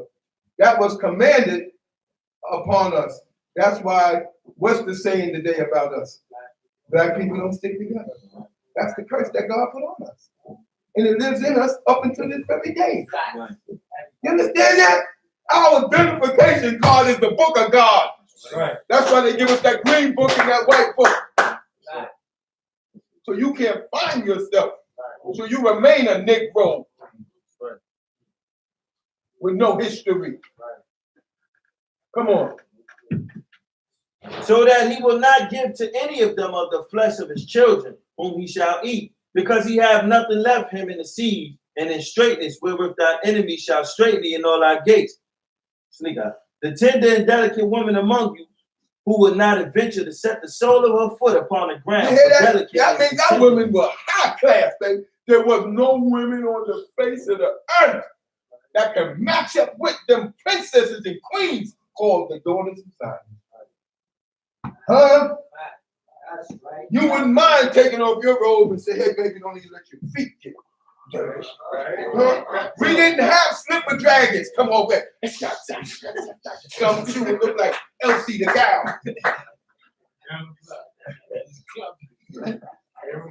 We didn't have that. Dirt all on your feet, pajamas on, rag all on your damn head, or that wig. That damn wig that looked like we was on an assembly line.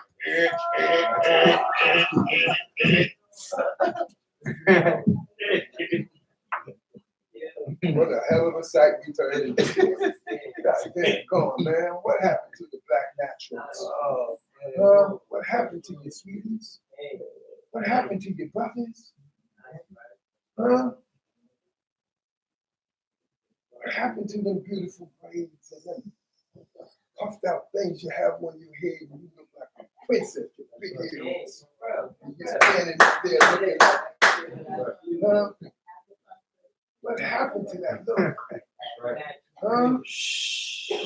You come up Bobby doll look and you ain't even a good looking Bobby doll. Oh man, stop, man. I seen it coming.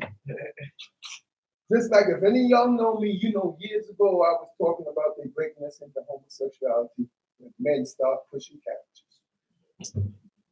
You know that wasn't us, our brothers walking over the side popping. Give her that cabbage, man. And she walking in front of you with a can of beer. Future diaper. Army fatigue on. Push that, come on, keep up with me, damn it. See, they done feminize these young boys and Hellenize. They done brought up these daughters to where they cussing these young boys out in the street. And because they soft, they don't even have a reply. So they're broken men. And they still hurt. They hurt. But they love that girl. Don't talk about men through that. Over with. Not completely. But y'all terrorizing us. Terrorizing the men now. The men terrorize. Bring y'all to the court of Israel before a true judge, all y'all be locked up. Or dead. What you doing these poor little brothers out here, man? Well, to start off washing dishes. You won't go this laundry, damn it.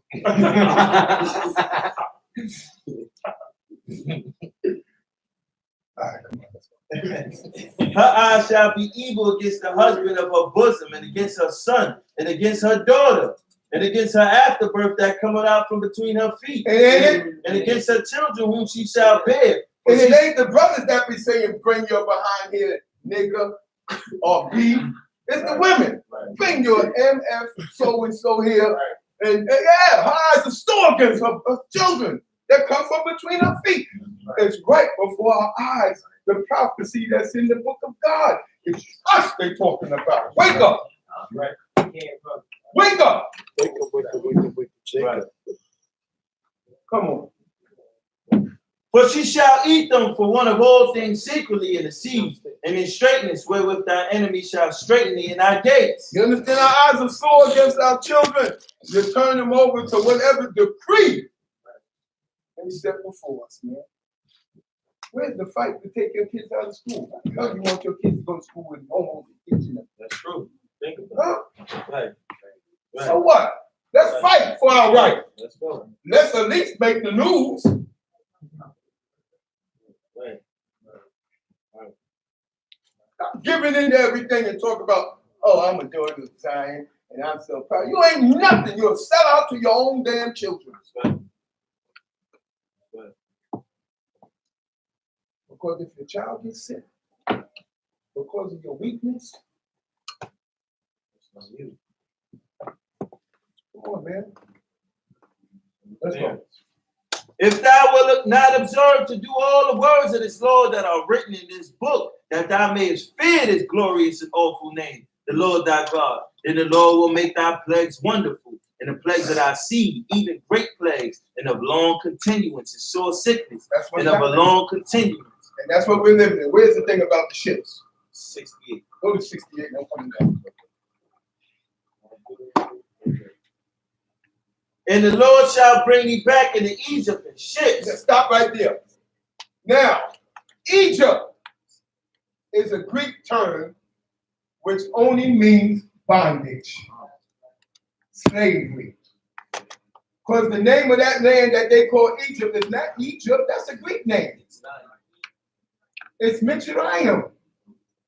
He's going to bring us into a second Egypt, America, a second slavery. Go ahead. By the way whereof I said unto thee, thou shalt see it no more again. Now, this Egypt we're going into is by the way of ships. What are we known to go into slavery with?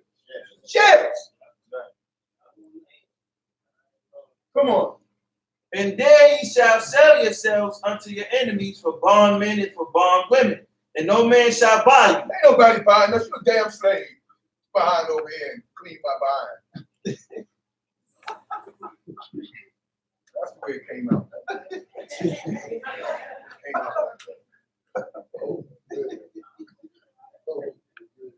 Hallelujah. Hallelujah. Giving all glory to the God of Abraham, Isaac, and Jacob. Thank you for the goodness, mercy, and love. Brothers and sisters, take it to heart. Family online, take it to heart. We got one more teacher, man. He ain't gonna be long either. I just say that so y'all see him, but he ain't gonna Chief Kazak. Hallelujah. Hallelujah. Hallelujah. Praise God. All honor, all praise, all glory. To God Most High, God, the living waters, maker, owner, creator, possessor of all things. Hallelujah. Hallelujah. Hallelujah. Hallelujah. Hallelujah. Hallelujah. I want to give much respect to Hanasi and Paul, things of who found in the leader, Shemai Israel. Also want to give respect to Prince Nathaniel, Bang Hanasi, the second in command. Hallelujah. Hallelujah. Hallelujah. Hallelujah. Hallelujah. Hallelujah. Spirit of King. Right. All praises to the Almighty King. You know, I was watching like YouTube and talking about lottery winners, right? Like people hit like 300 million. And it's crazy enough, like people always ask, I want to hit the lottery. They say I want to hit the lottery. But when they hit it, they go broke. 1 out of 3 people go broke. Facts. I know we always sit and we look and we say, man, it couldn't be me. Yeah, right? it We would always be say you. that, right? Yeah. I'll do this with the money. I'll make sure I make it last. But would you? Because you hit the lottery here, according to the word of God. And we ain't making the best of that. We blowing that every day. Matter of fact, we done blew it. It's by God's mercy that we even still got a contract. Because we done ran out our lottery ticket if it was on us and our merits. Just something I want us to think about before I go into this. I want to go into the Torah portion this week. Say that again.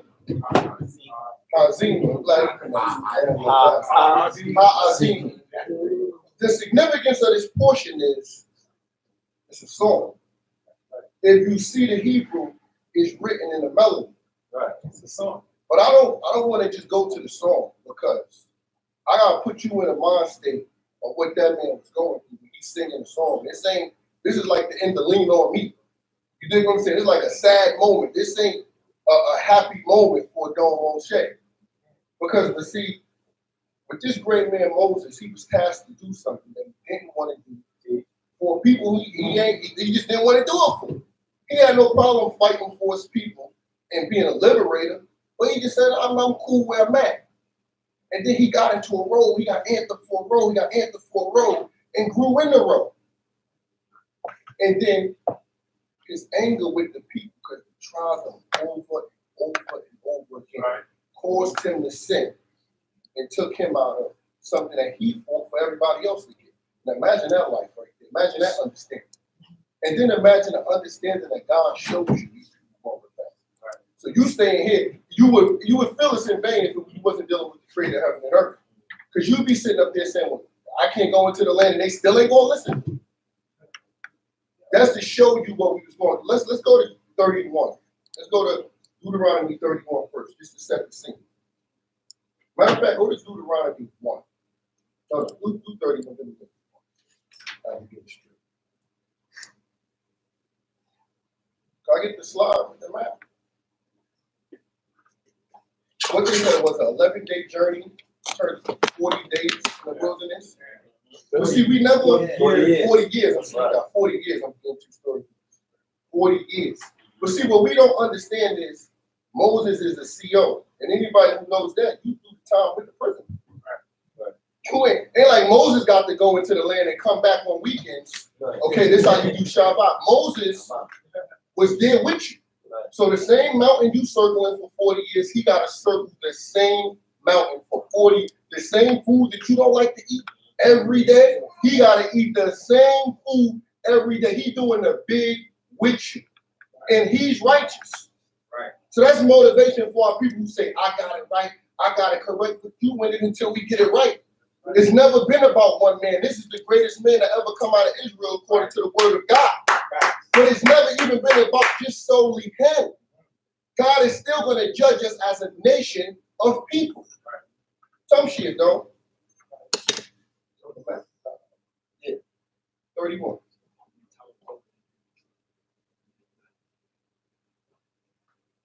464 times. That's how many, million? 464 times. That's how long that journey was around that same mountain. All right, got you. Okay, tell that. 31. Deuteronomy. When the book of Deuteronomy 31, we're going to start at 24. When the book of Deuteronomy chapter 30. Go 22. 22. Verse 30, 31, verse 22. In the book of Deuteronomy chapter 31, verse 22. Let us all say hallelujah. Hallelujah. So Moses wrote this song the same day and taught it to the children of Israel. He gave Joshua the son of Nun a charge and said, "Be strong and of good courage, for thou shalt bring the children of Israel into the land which I swore unto them." Well, how heavy do you think his heart is when he's saying this? He's on the other side of Jordan. He's never going to cross over this side of the river Jordan. He's over here when this happens. Because remember, Joshua parted the sea too. That's why Deuteronomy 18, where it says, "A prophet shall rise unto you," like unto Moses. That was Joshua. He said, "You're going to be from the midst of you." The midst of you is where you are right now. You got to understand context. Moses started 3 Levitical cities. Joshua started 3 Levitical cities. Moses gave them inheritance. Joshua gave them inheritance. Moses parted the Red Sea. He parted the Jordan River. This is what it's showing. It's not talking about the Christ in the New Testament. And this is why we're so staunch in our understanding, because we understand the book. But just to let you know, Moses is giving this speech. I'm going to show you that Deuteronomy is a speech. But at the end of the speech, he stops to sing a song to the people. Why does he stop to sing a song? That's the best way to remember anything. Prince Ness said it last week. He says, you hear anything in the morning, a song in the morning, what you going to do? That's going to be with you all day. See, we got to understand, we're in a different time than what our forefathers lived in. We have the easiest and the simplest. I think Moses would scoff at this captivity because it's not really a captivity. It's just a battle with your mind. It literally is you challenging yourself to just do what God told you to do. There's nobody with chains on our neck anymore. The yoke of iron has been broke. The curses have played out. We passed this point right now. We literally living this out because we want to keep living this out. Remember, the blessing was promised, the curse was conditioned if you didn't. That wasn't a guarantee. All the blessings were guaranteed. The curses was conditioned. But see, I want to set this way because we got to understand, we didn't have the Torah written down for us. We got it from the priests, we got it from the Levites, and you got this song. This was supposed to keep you and hold you.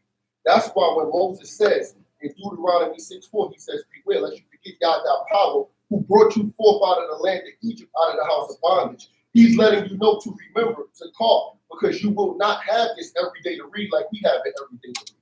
That's right. That's why it was so easy to go off with their understanding. Because if I'm a parent and I'm not teaching it diligently to my son, and I say, I get to it, and the Canaanites around us is more influential, then they're going to go follow the Canaanites because they don't know the creator of heaven and earth. That's right. So Moses is giving this speech, and he's letting you know that Joshua is going to lead the people.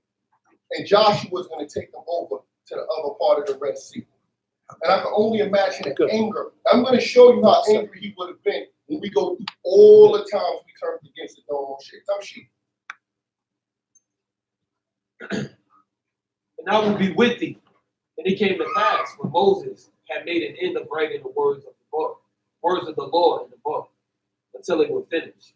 Now Moses commanded the Levites that bore the ark of the covenant of the Lord, saying, take this book of the Lord and put it by the side of the ark of the covenant. So this book of the Lord, this Torah that we have, that we take so for granted, this went to the ark of the covenant. This holiness was seen.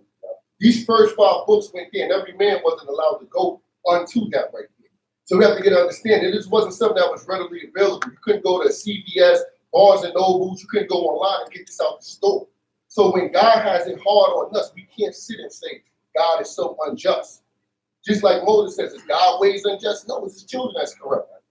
Because he took it and gave you a digital form of information that could change and save your life. And we take it for granted every day. Come sheep.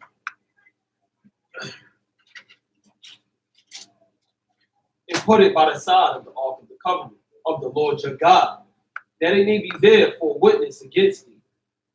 For I know thy rebellion and thy stiff neck. Behold, while I am yet alive with you this day, ye have been rebellious against the Lord. And how much more after my death? Listen to this right here. He says, I know your rebellion and your stiff heart, and your stiff neck. And you've been rebellious against the Most High God. He's not reading it with the passion that Moses would have been saying this to. He would have been saying this like so happy-go-lucky. Remember, he's been told he can't go into a land that he fought and put his life on the line literally 3 times for you to go into the land. But he's told he can't go into a place. And then to throw insult to injury, God showed him you're going to do the same thing you're doing today. He showed him Yom Kippur 2019, because what Prince Natalie shows, he says he showed Akaray. So that's after everything. So he showed Chicago. He showed Facebook. He showed everything, every delineation we took from the glory of the Most High God. And he had to sit with that on his heart and still lead these people. This is why he's the greatest man to ever come out of the land of Israel right here. Because nobody in this room could know for sure you're going to die not getting these. You're going to die. But the people that you've seen talk about each other, the people that you've seen hate each other, slander each other, backbite each other, plot against each other, they get to go into the land. When you know they're not better than you. But when you're so close to God, your measure is so small. Right. That's the difference right there between him and us. They didn't go in because they was better than Moses. When you're that close to God, your measure is that thin. Your line is greater. So we have to understand that right there. This isn't a happy time for Moses. But he's a soldier. He's a general. He's a father. He's a leader. And this is a husband that's told, I can't go into the land, and his kids get to go into the land. His wife ain't have to stay with him. You got to die here. They get to go on. Imagine the pain and the heartache for rebellious people that just can't get right. This is the scene we want to set for you right here. He's on a mountain. He's addressing, this is many people, as the heavens is in the stars is in the heavens, according to the word. And everybody can hear his echo without a microphone, without an amplifier. Everyone is hearing, clinging on the word, because now they're listening now. Because he told them, I got to go to die now. Thanks, Israel. You got everything you wanted. You got your manna, you got your water, you got your quail, and you killed me in the process. That's what I would have said, but he didn't say that to me. He still kept his chin up, still delivered. Matter of fact, when he was told he couldn't go into the land, he said, God, just give us somebody to lead these people into the land for us. That's the humility of the man that we're dealing with right here. Go to Deuteronomy 1. I'm going to show you the growth of Adon Moshe. I'm going to focus on the life of Adon Moses so we can understand why he is revered and why he's respected in all of God's houses, according to the word of the true and living God. Hallelujah. Hallelujah. Some sheep. With the book of Deuteronomy, chapter 1, verse 1. Let us all say hallelujah. Hallelujah. These are the words which Moses spoke unto all Israel beyond the Jordan in the wilderness. So this is the words that Moses spoke. Now, what's significance about this line? Remember, Moses couldn't speak when he first started out, right?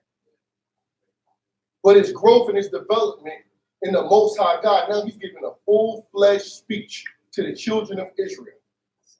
Without a song, without Aaron, without the person that was his crutch, without the person that was beside him, without the person that was supposed to be the speaker for him. Moses is giving a speech to the children of Israel. Some sheep. See, in the wilderness, in the Arabah, over against Suf, between Paran and Tophel, and Laban, and Hazarah, and Dizahab. It is 11 days' journey from Horeb unto Kadesh Barnea by the way of Mount Seir. And it came to pass in the 40th year. From this journey from here to here takes 11 days. Even the long way, you can get there 11 days according to the Most High God. They have turned a journey from Avaris, Egypt, to Jordan, what we would call modern day Jordan, which was ancient time, the place of Reuben.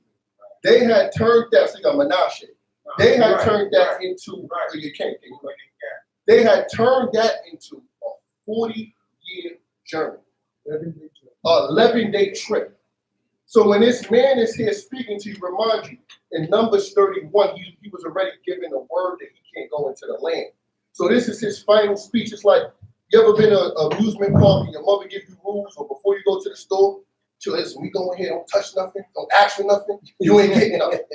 That's what Moses is telling his people right here. I'm about to go into this land. This is what you got to do to stay into the land. Now imagine the humility of that. You got to say it so with a passion so they can actually believe in what you're saying. He's saying, you about to go into this land, you about to inherit everything that Abraham, Isaac, and Jacob was told they was about to inherit, and this is for you. And these are the things that you do to stay in the land. He didn't do it, Jonah. He didn't go the other way. He didn't run from his duty. He came and took the bull by the horns. He took responsibility for the mistake that he made. And he says, you know what? I still got to teach the people. Come sheep. Hallelujah. Hallelujah. Hallelujah. Middle of verse 3. That Moses spoke unto the children of Israel, according to all that the Lord had given him in commandment unto him. After he had smitten Sihon, king of the Amorites, who dwelt in Heshbon, and Og, the king of Bashan, who dwelt in Ashtaroth, at Edrei, beyond the Jordan. Stop right there. Let's go to Exodus 4.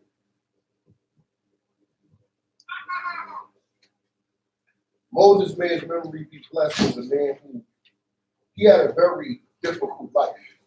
Even before he was actually born, there was an attempt put on his life because the Pharaoh said, kill all the firstborns, kill all the sons that was born in Egypt, every male born in the land of Egypt.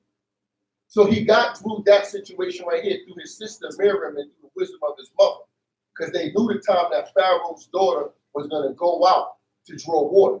And they timed it perfect. They didn't just put him in a Nile and hope he float down to Ethiopia. They knew what was going to go on. And that's the wisdom of our sisters. And the nurturing aspect of our sisters. They didn't say, oh man, you know what, let's not have a child anymore. Let's abort the baby, it's going to be tough. Let's do this, let's give in to Pharaoh. Let's just hand the baby over to Pharaoh. It's a little calamity, it's a little tough. You know what, I can't do this. God knows my heart. She didn't say that.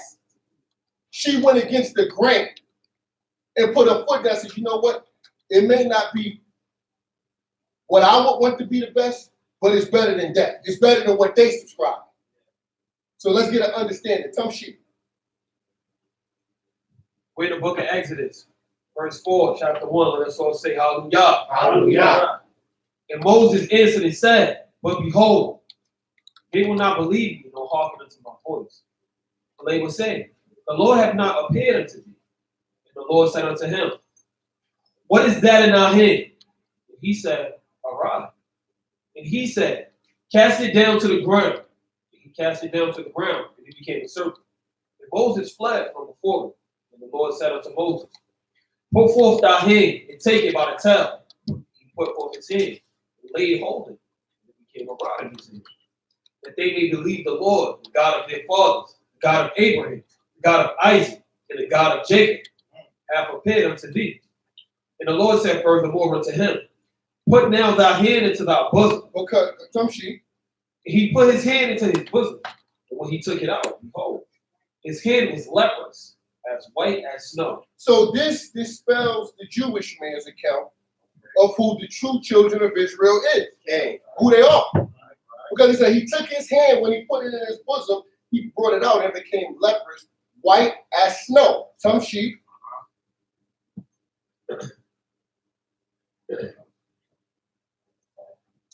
He said, put thy hand back into thy bosom. And he put his hand back into his bosom. And when he took his hand out of his bosom, behold, it was turned again as his other flesh. It turned to the color of his original flesh. I only went to that point for that reason in this one right here. Read the next line. And it shall come to pass that they will not believe thee. Listen. Neither hearken to the voice of the first son, but they will believe the voice of the latter. So if they didn't believe a snake turning into a rod, they would definitely believe it. You turn your hand from black to white. That's right. So they understood who the children of Israel really were. But at this time, I want to give context before we start to move forward.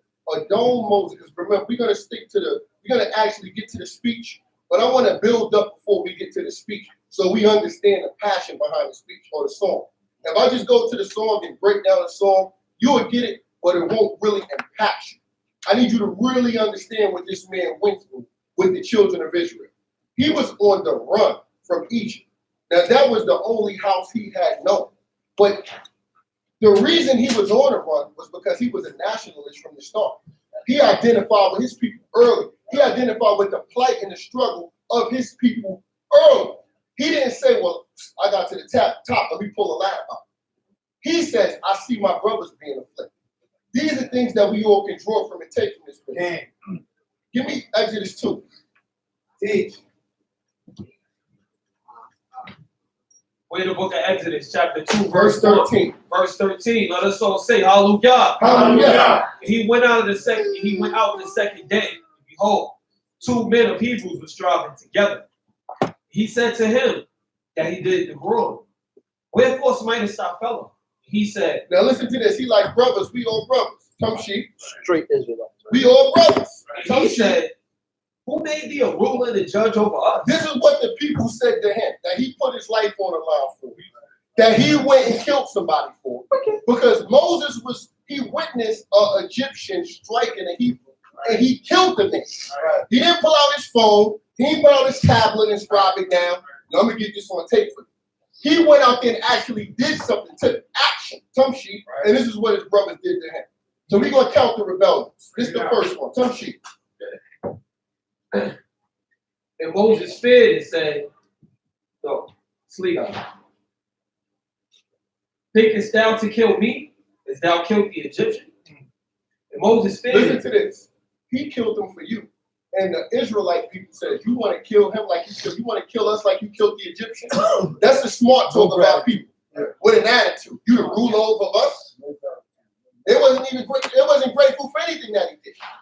And then later on, they got found out because they were actually snitching. They had to have snitched on them. So this shows you the mindset of our people. But this is the first time they went against the Dome Moshe. The same way we are today as people. They kissed that cow. Oh, that's another story. Prince brought up when they kissed that cow. I seen a boy get 50 years for shooting a police dog. And they gave 50 years for hurting a police dog. And they gave her 10 years for killing somebody. For a human being, and it came out and they hugging the people. You can't tell us the whole head ain't sick. You can't find justice in this place. America, I told people, America been a country for 277 years. And out of that, they've been at war 268. And they haven't spent a consecutive 2-year period without being in a war. This is the nature of the people that we're dealing with right here. So understand that you're not going to get justice in here. You're not going to get equality here. You're not meant to get that here. This is captivity. Right. Your only justice, your only freedom you're going to get is with the true and the living God. Right. 50 years for the door. He got 50 years for the door. 50 years for the door. Exodus 16.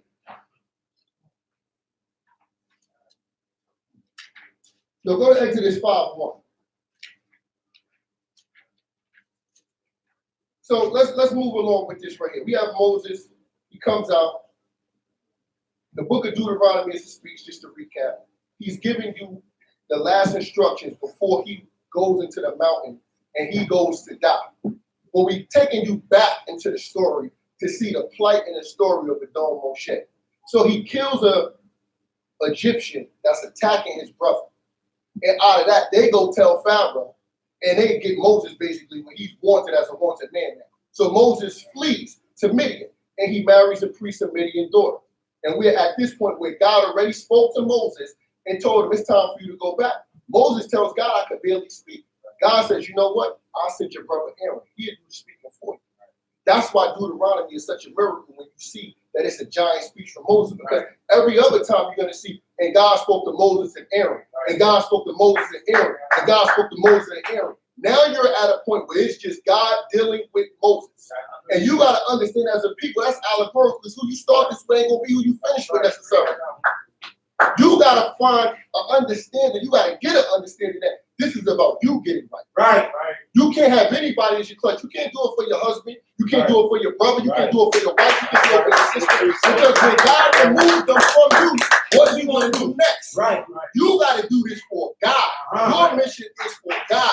If that relationship falls apart, you got to keep a relationship with God. If that friendship falls apart, you got to keep a relationship with God. This is between you and your Father. This is what this mission is about. Some sheep. Your call. Some sheep. We're in the book of Exodus, chapter 5. Let us all say hallelujah. Hallelujah. And afterward, Moses and Aaron came and said unto Pharaoh, thus saith the Lord, God of Israel, let my people go. Now, just so I can give you an understanding, that's like you going to Trump and saying, give black people reparations. That's how ridiculous that sounded back then. Let my people go. You Negroes are slaves. Did you not understand? You see the chain on his neck? Why would I let him go? What would possess Pharaoh to let him go? Like Chief Prince said before, he was a gay Hamite too. With all the makeup, the mascara on, he had the Mac, the foundation laid, he was beat, man. So you gotta go to a home like, oh, I'm not letting anyone go, Moses. That's the last time you're gonna see me do that movie too. Because Egyptians was into that type of stuff. They was into starch homosexuality. If you look at their hieroglyphs, they even have it on some of their glyphs. Right. So this is what God told us in the book of Leviticus. Don't do what they did. He got a whole chapter about what they did. Don't do what they did. Leviticus 18. And he brings it out. So God is going to him and he's like, well, I'm not letting him go. You know he's pompous too, because gay people are pompous. Yes, they are. He's arrogant too. You know how gay people are. Move, Negro. You dig what I'm saying? So he's talking to him. He's like, more like, I gotta talk to him. I gotta talk nice to this dude too, man. He gay. All right, let's go, Aaron. Let's go. Some shit. Aaron, you talk to him. You talk to him. I said, can't stick out. Aaron had to talk to him. Moses look at this dude. Thus saith Moses, let them go. That's how it was going. It was like a scene from a mob movie. You saw it on The Godfather, when they was whispering at the beginning. He had, oh yeah, thank you. You know, he said like he said that. That's how this was playing out. Some shit. Verse 5. And Pharaoh said, who is the Lord, that I shall hearken unto his voice to let Israel go? Now remember, God told Moses, I'm going to get a name from Pharaoh. The word name in Hebrew is Shem, is also fame. So he wasn't known as this God to everybody. Remember, he was El Shaddai to Abraham, Isaac, and Jacob. Now you're going to get the name Jehovah. Now you're going to get that powerful name, that dreadful name that shouldn't be uttered in profane places, that don't come up in common speech, that you don't say after a curse word, or you don't mix with folly, or you don't put your name with his name, like they say, Father God in the name of blase blah. You don't mix that right there. This is something different. So God says, listen, I'm going to show him right now. This is all for a spectacle for the people. Some sheep.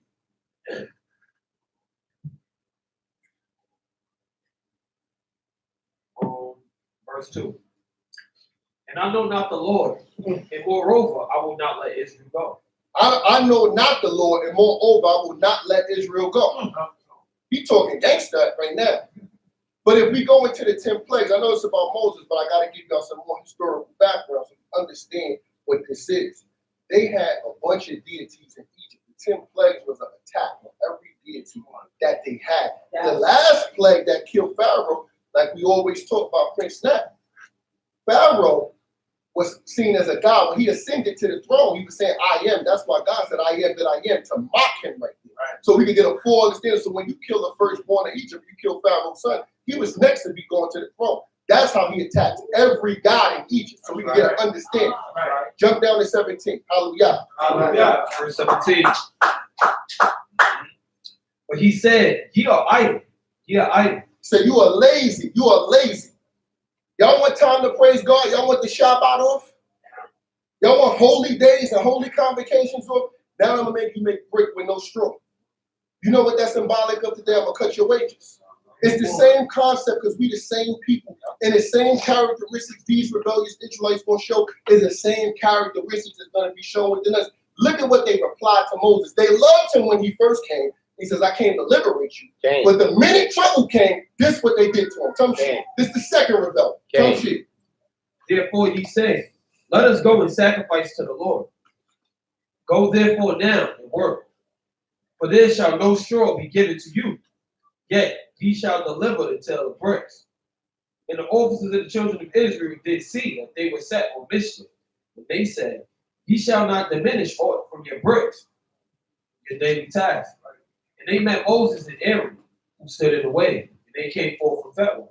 And they said unto them, the Lord look upon you and judge, because ye have made our Savior to be abhorred in the eyes of Pharaoh. They basically cursed Moses. They says, may God look upon you and judge, because you made our life hard. This the man who came to liberate. This the man who came, he was walking in Midian, he had his wife, he had their sisters, so you know he wasn't doing much. He was chilling. He was told to do a job by God, and God said, I made your mouth. I'm matter of fact, since you act like you can't talk, I'm gonna give you your brother, he gonna talk for you. Moses didn't want to do this job. This is what you gotta understand. He was happy where he was at. But it was a calling that was greater than what he was already doing. It was something that was put in him, it was something that was kindled. Where he says, no, I gotta follow this right here. This gotta be the truth. This gotta be the way. Moses didn't know this God when he left Egypt. He just got introduced to this guy. The same way you get called out of Egypt and get introduced to this guy. And you got to figure out if this way is greater than the ways you had before. If this is what you want to do. If this is what you want to put your oil and stick or your stock into. Or you want to make an excuse for why you, I can't do that, I have good pants. Or I can't do that because my job ain't going to get me off Saturday. The same excuses you try to make was the same excuses Moses tried to make. But at the end of it, he persevered. And he went to the call. And that made him one of the chosen people. Hallelujah. Hallelujah. Some shit. So put a sword in the hand to slay us. And Moses returned unto the Lord and said, Lord, wherefore hast thou dealt ill with this people? Why is it that thou hast sent me? But since I came to Pharaoh speaking thy name, he hath dealt ill with his people. Neither hast thou delivered our people. So Moses saying, God, nothing ain't going like it was planned to go. Everything's been tougher since I came back, and he made it worse. Some sheep. And the Lord said unto Moses, now shalt thou see what I will do to Pharaoh. For by a strong hand shall he let them go, and by a strong hand shall he drive them out of his land. And God said unto Moses, and God spoke unto Moses and said unto him, I am the Lord. I appeared unto Abraham, unto Isaac, and unto Jacob as God Almighty, but by my name I made me known not to them. And I have also established my covenant with them, to give them the land of Canaan, the land of their sojourners, wherein they sojourn. Hallelujah. Hallelujah. Go to Exodus 20. So now we out of Egypt now. Moses has parted the Red Sea through the power of the creator of heaven and living in earth. He's dealt and staved off, and while Israel wasn't affected by the plagues, Egypt was affected by the plagues. Right. And this is their introduction to the Most High God. the people. Some sheep. In the book of Exodus, chapter 20, verse 1, let us all say hallelujah. Hallelujah. God spoke all these words, saying, I'm the Lord thy God, who brought thee out of the land of Egypt, out of the house of bondage. Thou shalt have no other gods before me. Thou shalt not make unto thee a graven image, nor any manner of likeness of anything that is in the heaven above, or that is in the earth beneath, or that is in the water under the earth. So we were given a strict commandment. I'm the Lord thy God who brought thee forth out of the land of Egypt, out of the house of bondage. That was the first introduction we got into the Most High God as a nation of people. Let's go a little bit deeper into that. Go jump down to verse 15. Verse 15. And all the people perceived the thunderings and lightnings, and the voice of the horn, and the mountain smoking. And when the people saw it, they trembled and stood afar off. And they said unto Moses, Speak thou with us, and we will hear. But let not God speak with us, lest we die.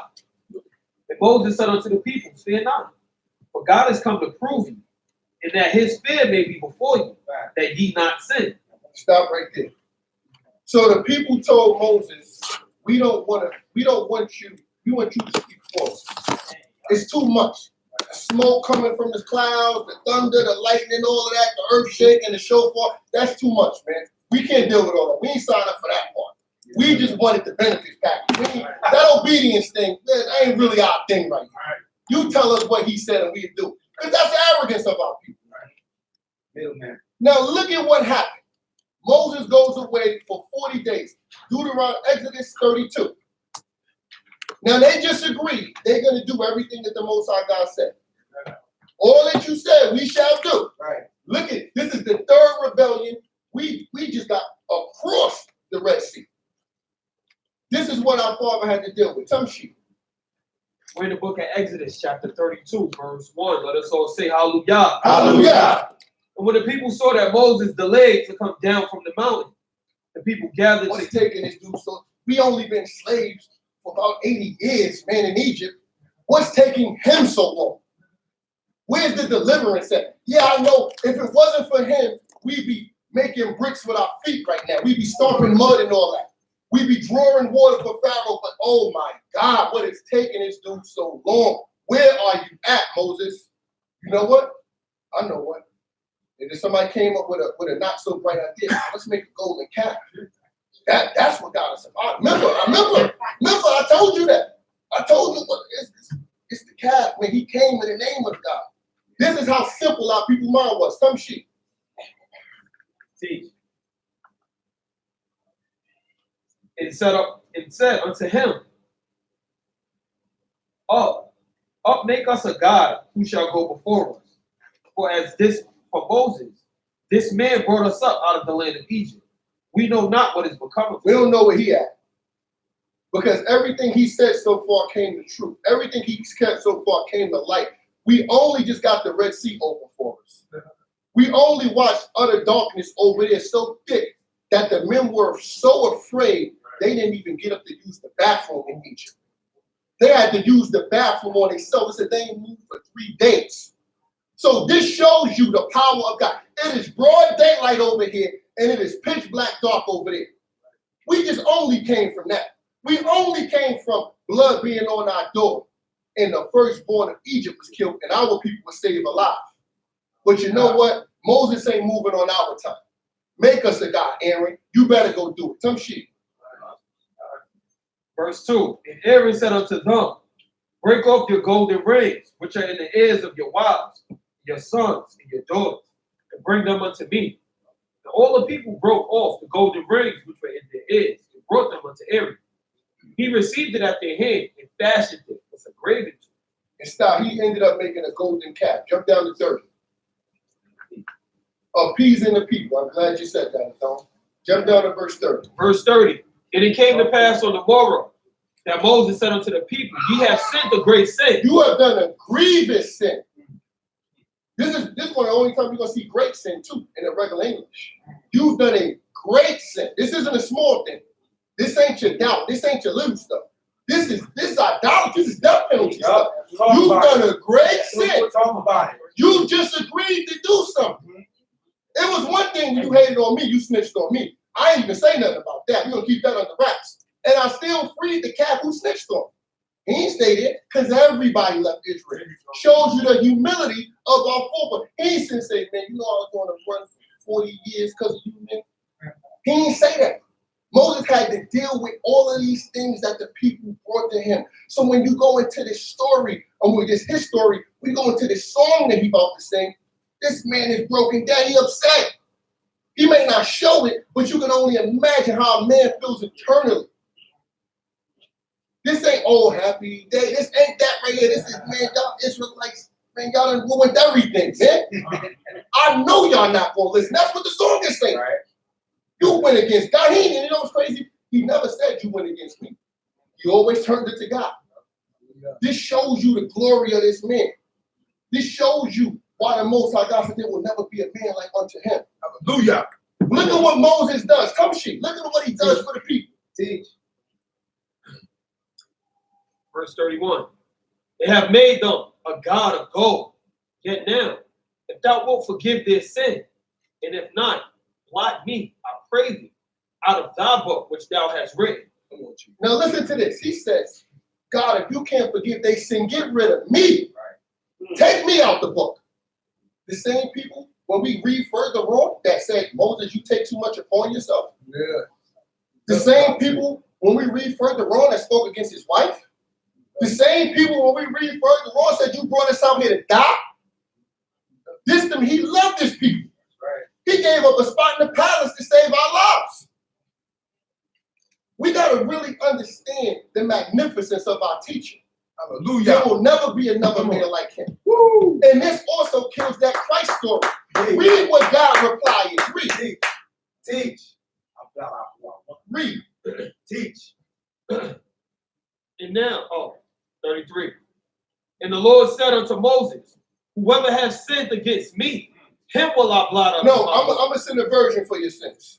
Whoever sinned against me. No. I got to send a newborn baby for your sins. Whoever has sinned I'm against going to me. send my son. He going to die and say, Eliah, my God, why have you forsaken me? Whoever has sinned against me. Whoever has sinned against me, he shall die. Right. Nobody died for your sins. God said Moses wasn't good enough to die for our sins. And it may not hit you now why this is important, but by the time we done with all the stuff he dealt with, you're going to see why this was even great for God to turn him down. One is not God's way, but two, even a man this great can't die for your sin. That's not just waiting to just balance. Come on. You got to die for what you do. See, when people go into that right there, that's the easy way out. That's convenient. Because I don't got to do nothing. I can say, oh, well, he died for me so I can eat this ham sandwich. And he died for me so I can eat this shrimp patty. Your wife. I can mess with your wife. The Lord's done away with not one dot, one tittle. This is all things as crutches. But when we see here, this is accountability because remember, when Moses coupled his name, he was held accountable. So why would he not hold us accountable? Or why would he let another man die for our sins? God told us, I don't want you to kill rams anymore. Right. I don't want you to kill he-goats anymore. He gonna kill a human? Right. You wouldn't get it. Remember, when you went to the temple, you slaughtered the animal. You gotta get that understanding. The priest didn't slaughter that animal. You slaughtered that animal. And you were supposed to take that knife and say, man, this animal got to die because I did something stupid. And it was only unintentional stuff too. So he got to die for something because I wasn't diligent, because I made a mistake. That's why it says a righteous man care for the life of a beast. Because if you're righteous, you're going to watch your steps because you know somebody got to pay for this. Right. Somebody going to pay. But God is so great and magnificent, he gave animals in his stead.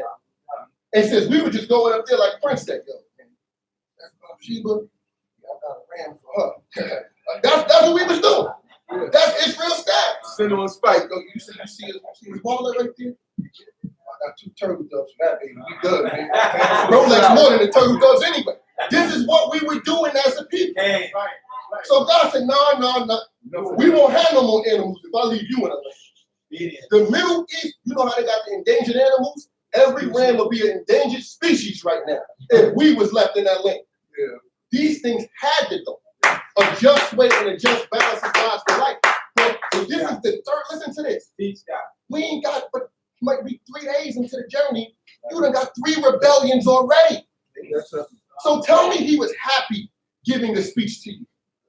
Tell me he was good and he was like, yeah, it's okay, yeah, it's good. Y'all gonna go, y'all gonna have a good time, right? Y'all gonna have a good time.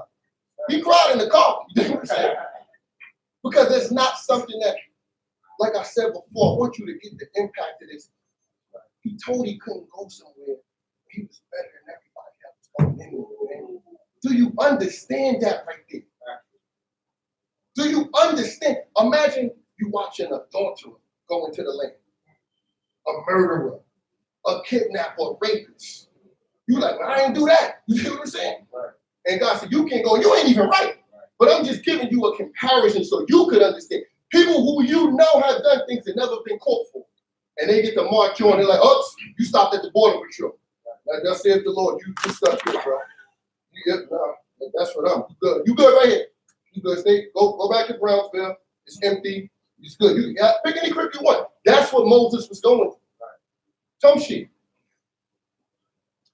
Verse 44. And now go, lead the people unto the land which I have spoken unto thee. Behold, mine angel shall go before thee. Nevertheless, in the day when I visit, I will visit their sin upon them. Leviticus 2. So God said they're going to pay for this, but it's not right now. Leviticus 2. We're in the book of Leviticus, chapter 2, verse 1. Let us all say hallelujah. Hallelujah. I want to give you this right here because we got to understand the importance of this man, Moshe. Remember, we're going over the recap of the life of Adon Moses. So he wasn't just your priest and your minister, he was your general too. And we're going to back that up right here. So, and for everybody, remember, he set up our judicial system with the help of his Abba-in-law, Jethro. He says, you know what, get you men, righteous men, that won't take bribes and let them be your judges and put them over captains of hundreds and tens and thousands. So now that he's done that right there, he set you up with a court system. He's literally establishing a nation as a man, on a man level, by himself, with the help of the Most High God. Everything that takes nations, generations to develop, he's giving it to you right then and here with the help of the Most High God. He's setting you up in 40 years. He done built up a whole set of people. He done built up understanding. He done gave them law, statutes, commandment, order, structure, rank, and fire. You don't just wander through the wilderness willy-nilly, you and him, you and him. No. When we march, this thing got to be put together. This thing got to be buttoned up. So Reuben, you're going to be here. Judah, you're going to be here. Shimon, you're going to be here. Dan, you're going to be here. The Levites is in the middle, so to symbolize that the Most High God is in the center of everything that we do. This is showing you how he set us up as a people. Some sheep. And when anyone bringeth a meal offering unto the Lord, his offering shall be. Numbers. Book of Numbers.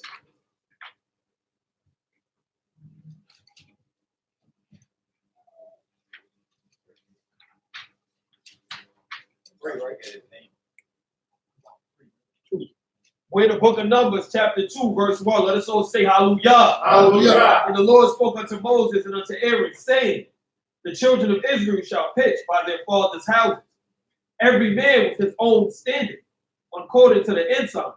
A good way off shall they pitch round about the tent of meeting. Now those that pitch on the east side towards the sunrise shall be they of a standard of the camp of Judah, according to their host. The prince of the children of Judah, being Nahshon, the son. So Tumshi, Nahshon, go ahead. The son of Amminadab, and his host, those that were numbered of them, 314,600. And those that pitch unto him shall be the tribe of Issachar.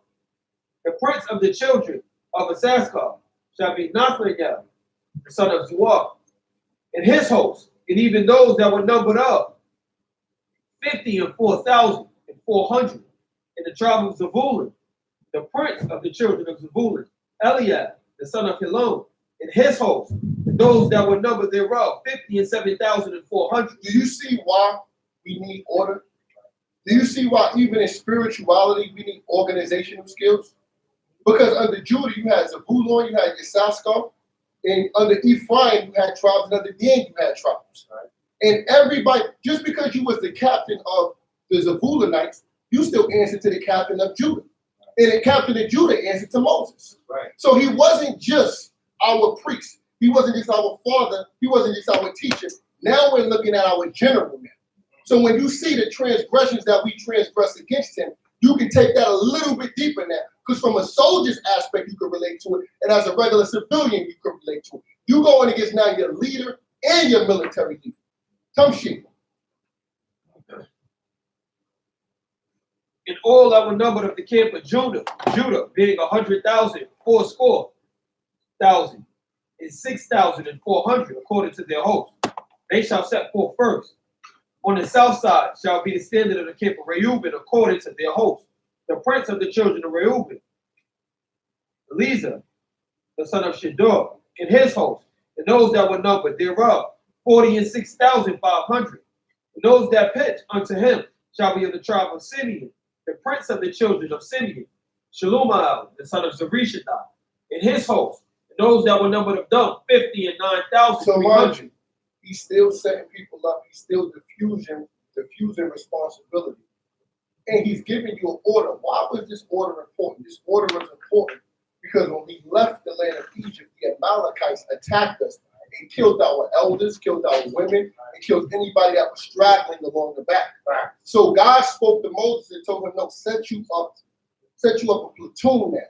Now you have to move in units now. So when people see that when Israelites come together organized, they are a force to be reckoned with. So when you can see as we move forward, people heard we were coming and they were afraid. They left their towns and abandoned.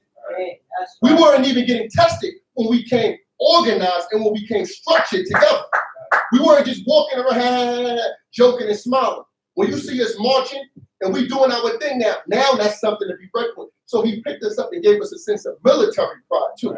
Well, let's see how we repaid him. Remember, we had 3 rebellions so far. Go to Numbers 12.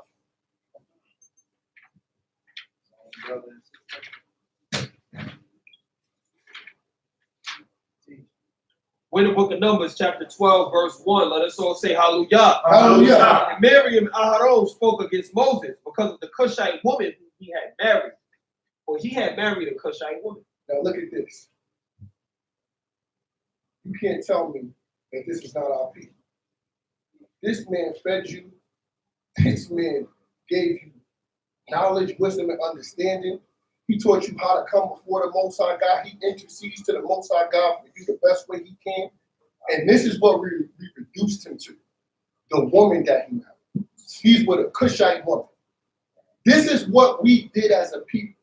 So when you think back to that speech, remember all of these times right here, because I'm pretty sure Moses remembered it. But look how he ate this one too. Come sheep. Oh, they was searching because that's what Israelites do. If they can't find it in you, they're going to go to the closest next thing. Right, His kids ain't good. Reach. He's righteous, but what, did you see his daughter? Did you see her best friend, sister's baby cousin? Look at that shit. Yeah, they family check out. Ask about a daughter, best friend, baby cousin, toy. She don't do law. This is what they do. This is modern day stuff. Get your homework. It's the same people. When you know more for what you can't do, for what you can do. That's why I say, don't look for the perfect leader. You got to get the leader with the perfect imperfection.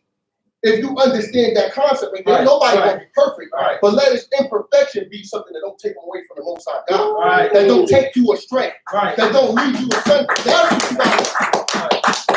And stop trying to say, I want somebody like Moses. He ain't coming back. At least that I know. But you gonna be the same people from the book, so it ain't make a difference anyway. Some sheep.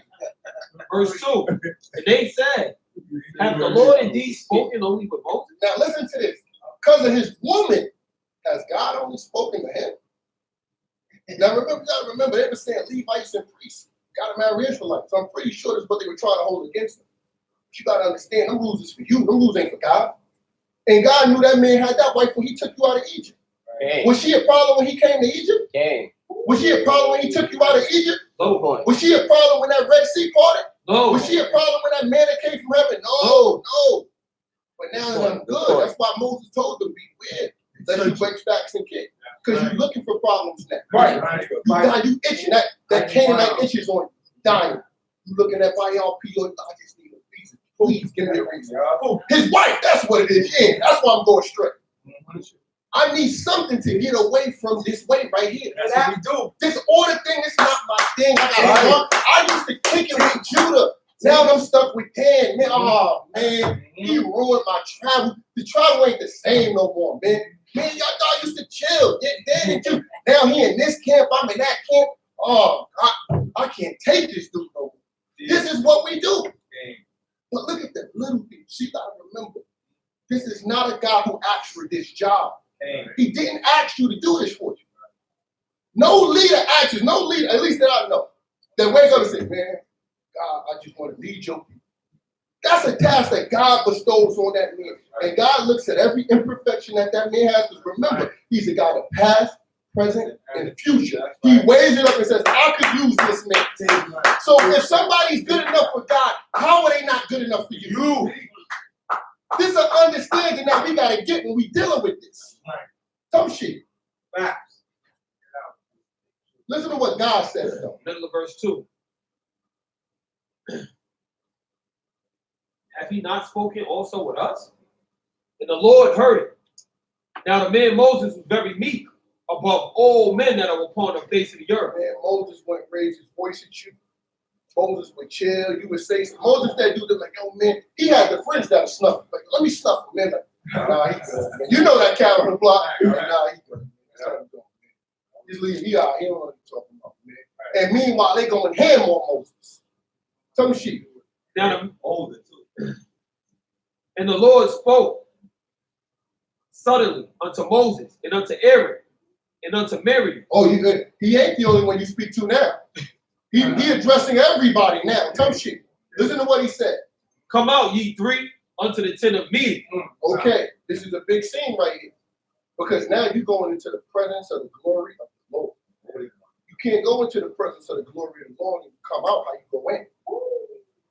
Just like this season. This season is glory to the Most High. You can't go into this and come out how you went in. You got to come out a different person now. Whatever you went in there with, don't go in there with that heart of stone, because God will tear you down and knock you down right there.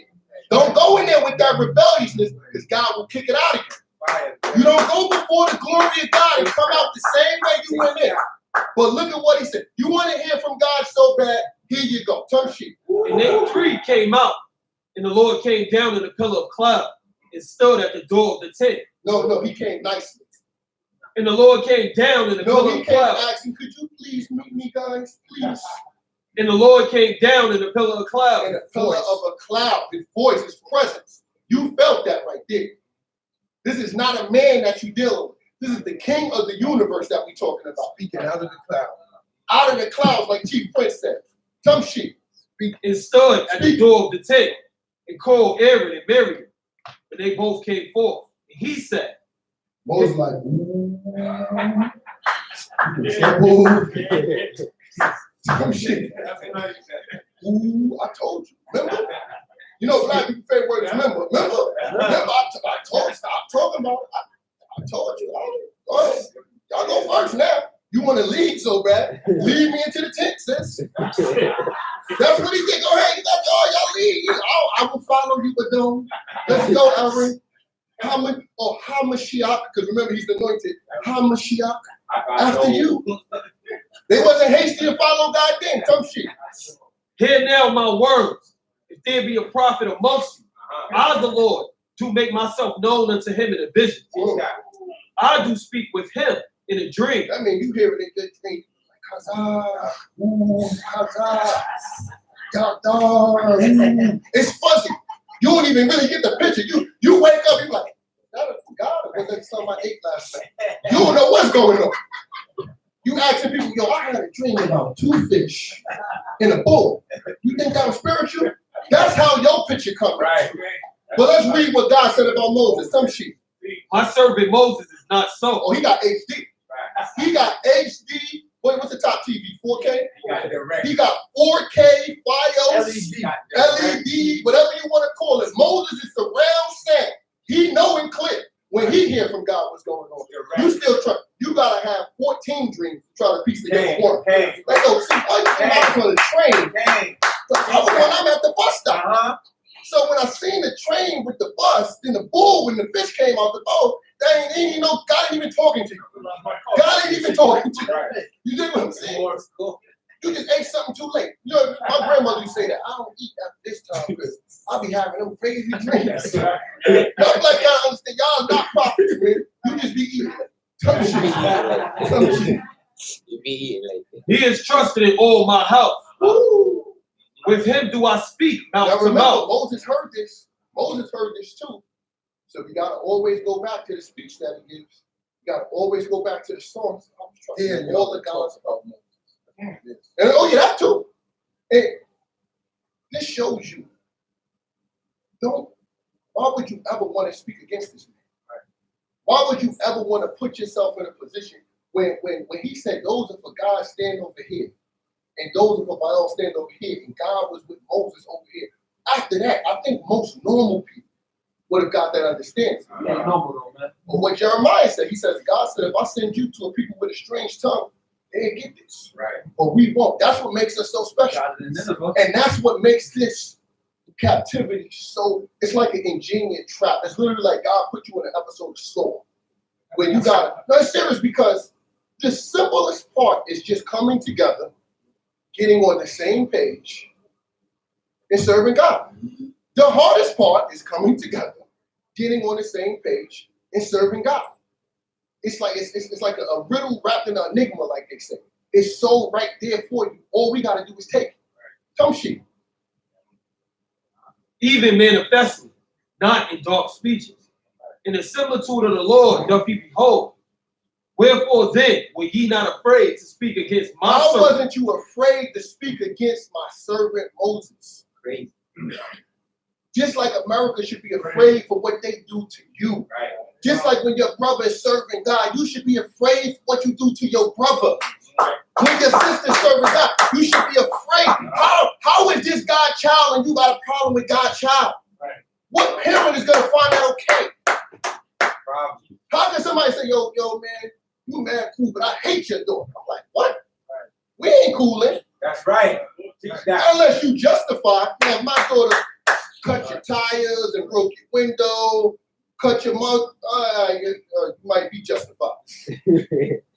But in this scenario right here, how could you speak? You have no justification to go against Moses. Right. But what rebellion are we up to, y'all? What number is this? Wow. It's 4? Too many. This is number 4. Come sheep. Against Moses. And the anger of the Lord was kindled against him, and he departed. And when the cloud was removed over the tent, behold, We know what happened. Miriam got turned leprous, which is another sign. And then they asked for her to be healed. And God said, if her father spit in her face, wouldn't she be disgraced for 7 days? That's how disgusting he was. He put that punishment to the equivalent to your father spitting in your face. You know how that is, like the nerve. You know what you got to do for your father to do that to his daughter? You got to make him sick. Like, what made you think this was okay? You know, I had a coach, man, and he ain't really yell, but he asked you stuff in the simplest way, make you feel so dumb. He's like, son, what were you doing, son? I was like, oh, coach, I did it. He's like, no, son, think, what are you doing? That make you feel dumber than yelling at you. And I'm like, Gary, you stupid. I'm like, oh, yeah, coach, I got you. Will somebody slow the game down for you? Like, son, what's wrong with you, man? Your head on straight today? You ate breakfast? That had you like, am I stupid? You really did. Maybe I am stupid. You ain't eat too late.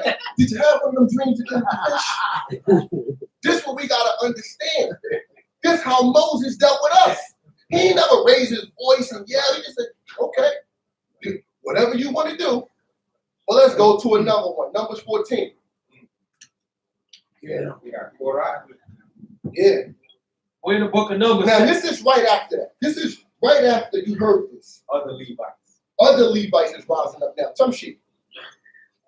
We're in the book of Numbers, chapter 14, verse 1. Let us all say hallelujah. Hallelujah. And all the congregation lifted up their voice and cried. And people wept that night. And the children of Israel murmured against Moses and against Aaron. And the whole congregation Now, sat this unto is- them. Some sheep. Some sheep. Would that we had died in Egypt? Or that we had died in this wilderness?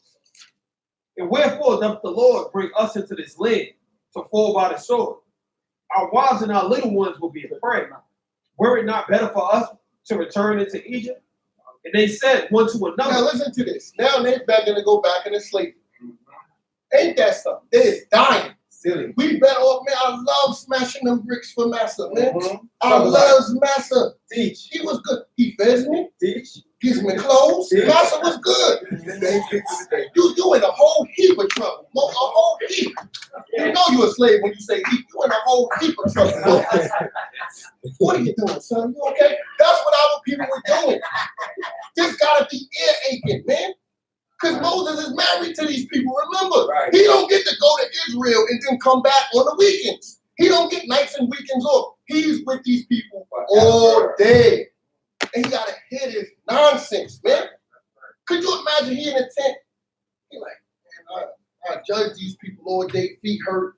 That's why Jethro told him. That's what, yeah, that's the key point right there. Jethro said, listen, you gonna kill yourself and these people. Take too much upon yourself. This is too much, man. That's right.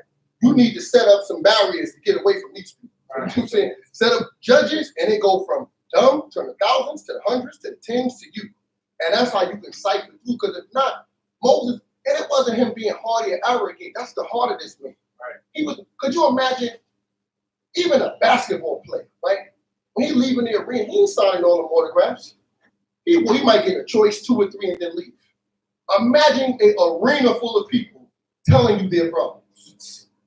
Imagine that a Giants football field lining up, telling you their problem. They ain't giving you bathroom breaks. It's Israelites. Oh man, this dude. Oh, you know that it's them Israelites. You talking about the sheep, man? We spoke about that. Man, this is over with. Why you want to lie? Oh, he just want to meet me. He ain't got no problem. Oh God. Oh man. These guys are crazy, man. Oh man, this sister, look how she dressed. Look how she dressed. Look. She don't want to marry you. He ain't got time for you. This is what our people was doing. They were lined up to waste his time. Yeah. So you need judges. You need officers to hear these matters out right here and to let the people know that, yo, this don't even make sense, man. Go, dismiss. Oh, okay, that's, yo, we ruling in his favor, ruling in his favor. And then when it's something like, oh, you said the baby was, okay, yo, take that to the chief of the hundreds. Right. And if he ain't have the answer, like, oh, take that to the chief of the tens and then move it up the ladder. You did what I'm saying until it got up to Moses. And then he said, okay, you talk to God, thus saith the Lord, this is what you do. And then it gets sent right back down. But in all our life, we have an order to things. So how do we feel we can leave this captivity and not get back into some type of order? It's just not possible. Right. Come see. verse 5. Then Moses and Aaron fell on their faces before the assembly of the congregation of the children of Israel. And Joshua the son of Nun, and Caleb the son of Yephaniah, who were with them, that spied out the land, rent their clothes. And they spoke unto all the congregation of the children of Israel, saying, the land which we passed through to spy it out is an exceedingly good land. If the Lord delight in us, then he will bring us into this land. I'm going to give you a brief synopsis because we got to move forward. Moses is sending them to spy out the land. Now remember, Moses is on, okay, that was bad time. Moses is on one side of the Jordan River. So he sends the people to spy out the land to see what's going on. And they talk about how they seen people, it's this big and we look like grasshoppers, and it was so crazy, doubting the creator of heaven and earth. So Joshua and Caleb like, yo, man, we got this, man. They robbed us. Like, listen, it is what it is, man. We're going to put this work in. It is. They done. They just did it. They just did it. But the context of that is, you was given an order not in front of the congregation, but came and told the results in front of the congregation. That's not rank and file. That's like Chief Prince telling me, go check out something in Harlem. I get up here like, yo, guys, they're going to kill us. It's tanks, it's Marines. It's like, yo, that wasn't the order. Check out Harlem and then come back and let us know what's going on in Harlem. So that hysteria, since the people said, we don't want to go into the land, we want to go back. They tried to put a captain over themselves and go back into the land. You know what God said? Every day you spied out that land, that's a year for a day until all of y'all are dead. So when you read Deuteronomy 1, that is the beginning of all those people that already died. That's the end of them in the beginning of their children. Because God said every child under 20, except for Joshua and Caleb, will go into the land. And everybody over that has to die. That's right. So when you get that understanding right there, now you can see it's starting to unravel more for Moses. 16, number 16. Right. Get it. We're in the book of Numbers, chapter 16, verse 1. Let us all say hallelujah. Hallelujah. Now Korah, the son of Azar, the Kohath, the son of Levi, and Dathan, and Abiram, the sons of Eliab, and Un, the son of Peleth, the sons of Reuben. So now listen to this. Korah gets together with the Reubenites. You know the children of Reuben. That's it. Reubenites.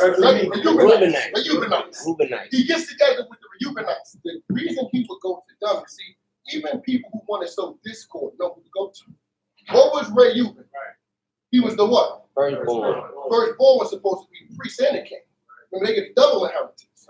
He laid with his father's wife, and he ended up getting cursed, and he didn't get that anymore.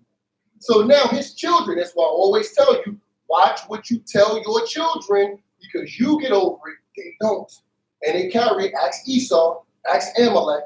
Your children hear these stories, and they never let it die down. So they sit up there like, I gotta listen to him. Yeah, I know I was a slave. And anyway, that's how our people are. So they so upset over that right there. And now they come up against Moses. So Korah is a rebel Levite. He's not happy with his portion. So he goes to the Reubenites because he know they got the open ear. They want to hear what he's saying. Yeah. He talking to God all fancy. He the chief judge. He the general. He the chief priest. What isn't this guy?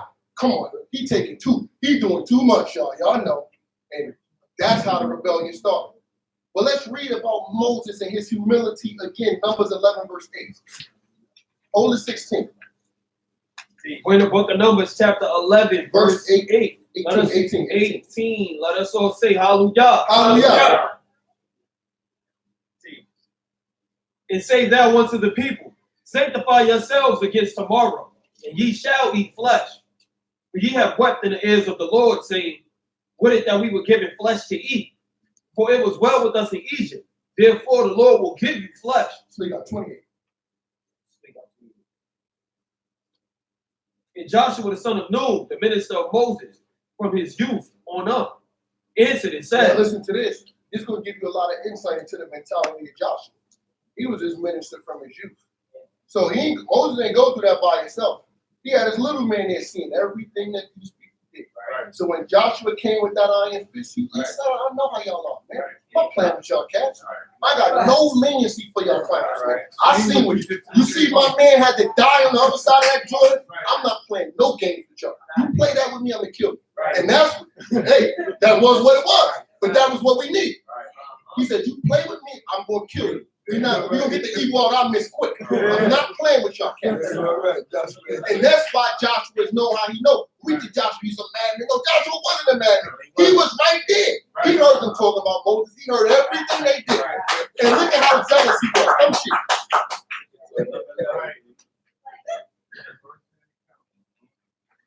28.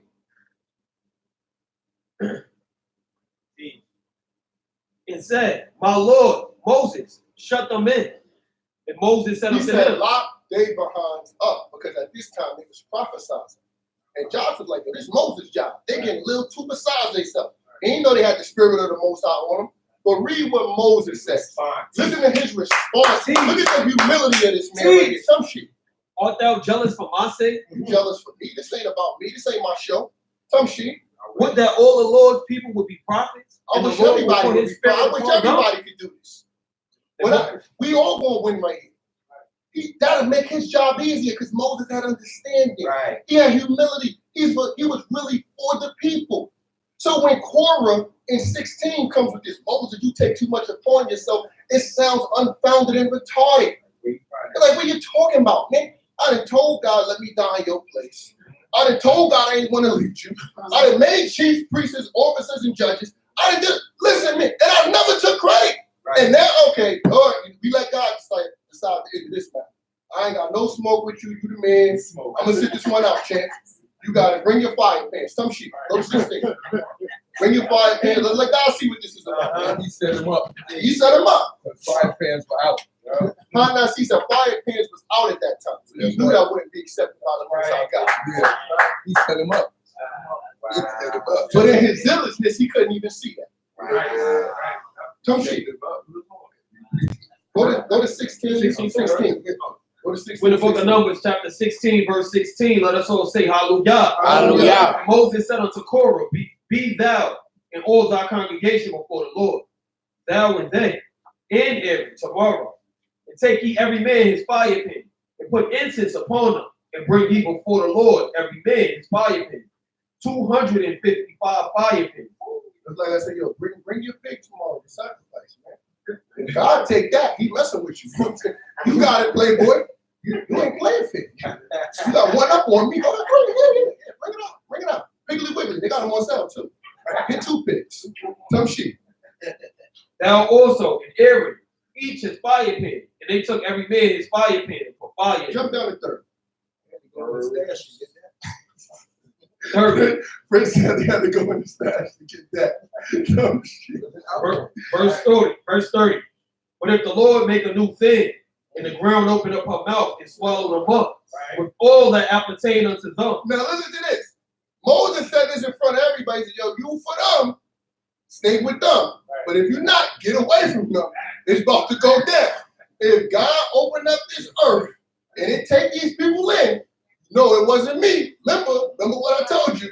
Some shit.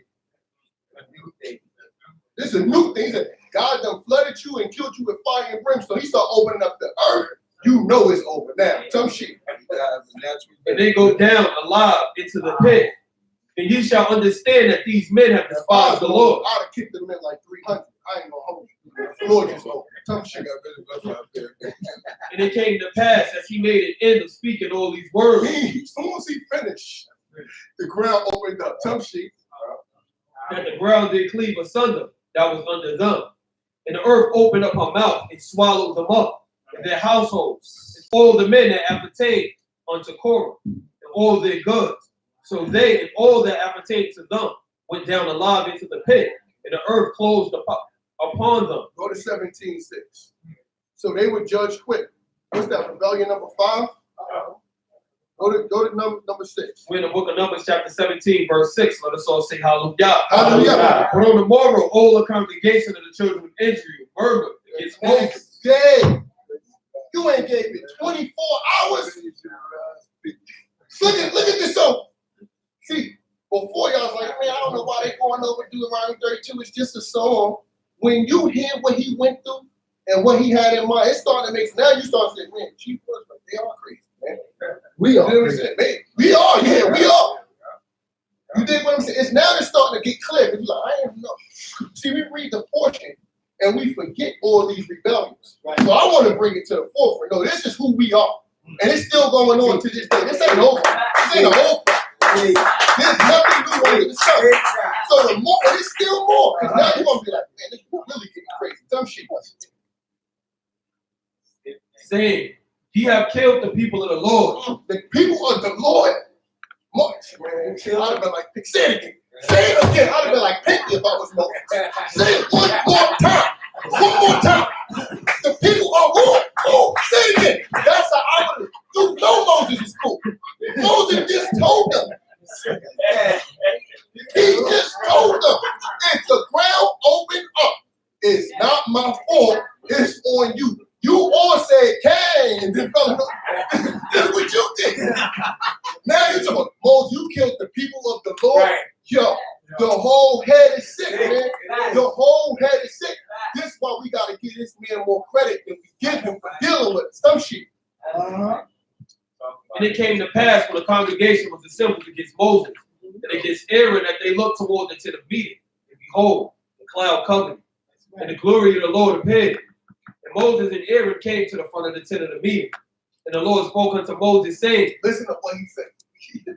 God is laughing. Like, yo, I told you, let me kill these cats, man. I told you, let me kill them. I told you, you won't be nice. Hear what God said. Some shit. Some shit.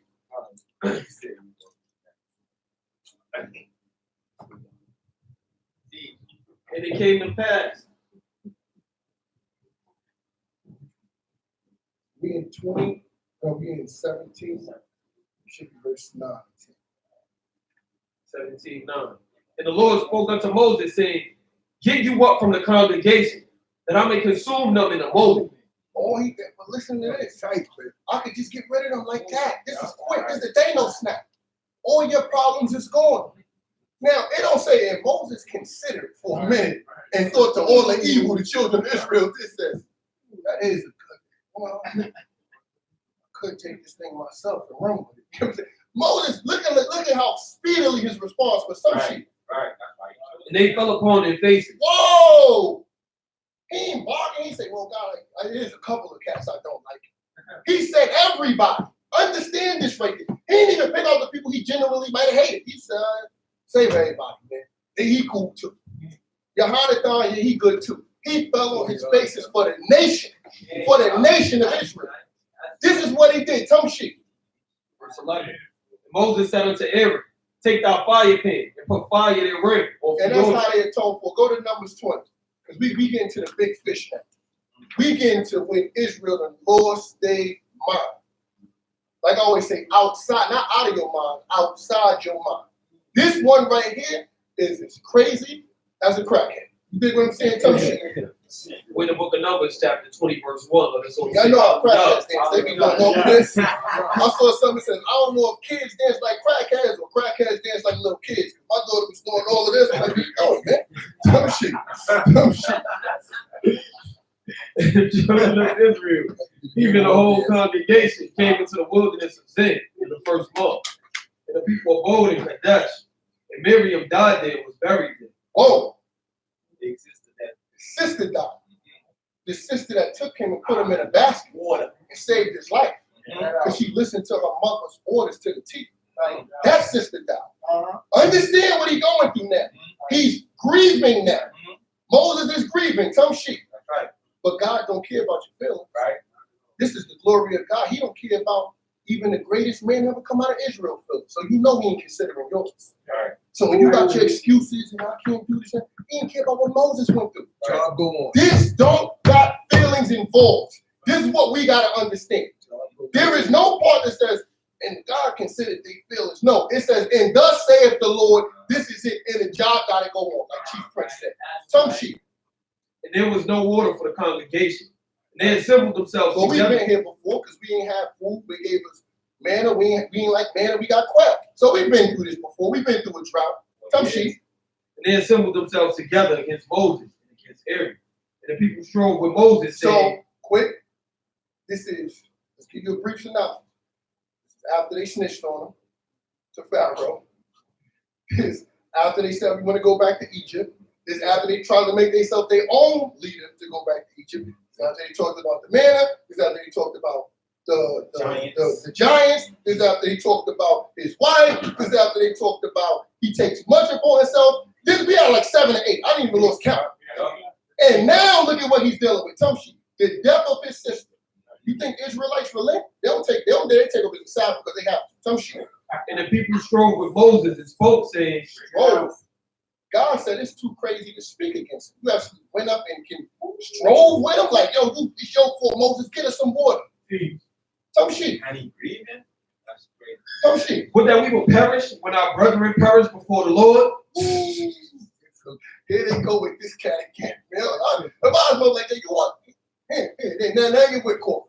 He still was cool. He still was cool. Some shit. And when ye have brought the assembly of the Lord into this wilderness to die in, we and our cat.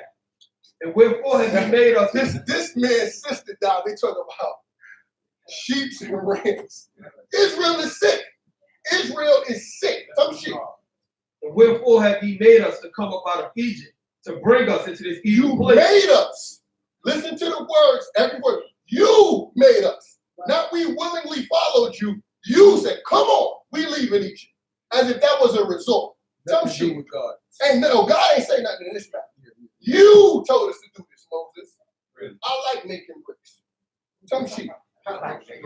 There is no place of seed or of figs or of vines or of pomegranates, neither is there any water to drink. And Moses went. But seeds and figs and pomegranates, those are trees. That ain't even regular stuff. It show you how spoiled you gotta really dissect these statements and get in their mind. They ain't asking for regular stuff. We want sweet things, pomegranates and figs. They want candy. They crying for candy. Hear what these people are doing. The man's sister dead, they're crying for candy. This is what they do. This is what we do. Teach. Tongue sheet.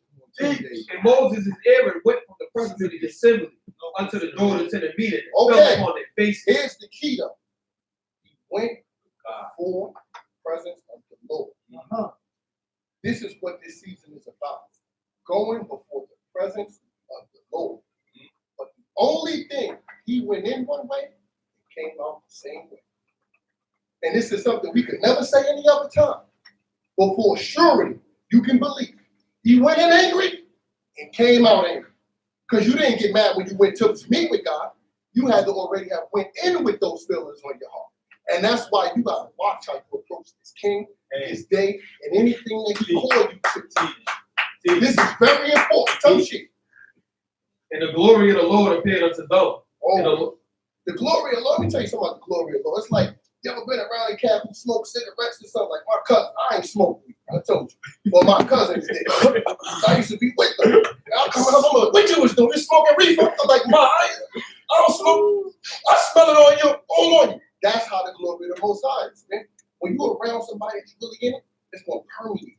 It's going to be all over you. It's going to consume you. It's going to consume you. It's going to be all of these things to you. There's no way you could go before the glory of God and get your spirit uplifted and still come back angry. You got to kick that thing. Right. You would have to kick the glory to the side to come back out angry if you went in angry. Right. You ain't talk to God mad. So think about this right here. You ain't, man, God, you say, Father, these people don't get it. And these, all right, once we get, and that's what he did. And that's why he had to pay. But I blame it on Moses because every man got to be accountable. But look at what the people drove him to. Some shit. And the Lord spoke unto Moses, saying, take the rod and assemble the congregation, thou and Aaron our brother, and speak ye unto the rock before thy eyes, that it give forth its water. And thou shalt bring forth to the water out of the rock. So shalt thou give the congregation Strict instructions. Amen. Some shit. and their cattle drink. And Moses took the rod before the Lord, as he commanded him. And Moses and Aaron gathered the assembly together before the rock. And he said unto them, hear now, ye rebels, are we to bring forth water out of this rock? But I'm going to tell you something that's deep. Aaron was punished for that too. He didn't speak. Be careful who you roll with. See, you was with him. He said, we, you, him, and God. You put yourself in that state because God said, because you and Aaron didn't sanctify my name. When you go to Numbers 31. So understand that right there. With you, who you are with, you will be held accountable for it too. Tongue sheet. And Moses lifted up his hand and smote the rock with his rod twice. The water came forth abundantly. The congregation drank and their cattle. And the Lord said unto Moses and Aaron, Oh, told you. Tongue sheet. because ye believe not in me to sanctify me. Because you were supposed to say, whoa, Moses, I know you tight. You gotta chill with this. He let it slide. He never said, wait, people, my brother just upset. Our sister died. We going through some stuff. He didn't really mean that. He sat there like this. Do it to him. Yeah. Hit it again. That's what he was doing. So God said, since you didn't sanctify my name in front of people, tongue sheet. We ain't give you water. We ain't give you water. God gave you. Right. And if you can't, Moses never mentions anything he does. It's always reference to God. Tongue sheet. Right. To sanctify me in the eyes of the children of Israel. Therefore, ye shall not bring this assembly into the land which I have given them. These are the waters of Meribah, where the children of Israel That strove. Water of strife. That judgment that quick. You mean there's no second chance? Great man. You mean he don't get to do Yom Kippur one more season like we get to do for presumptuous stuff? He don't get to fake it for all year and then act like we repent and didn't make it? That's a tough reality, right? Imagine his heart sink. Imagine hearing that. God's word don't go out void. So when he hear that, he's like, sick of these people. They just don't get it on the inside. Because we know next, when God tells him in Numbers 30, I told you you're not going into that land. Go there, matter of fact. Go to Numbers 31. Because we had a few more rebellions, but we ain't got enough time literally to go through all our rebellions. You had the right after this, you have Balak and Balaam, where God saved us without a sin, and then you had Pentecost, where he killed the person that was trying to lay when we were sending up prayer to the Most High God. So now we at Numbers 31. Numbers 31 is taking place over, I don't know, he done killed my time like 4 times.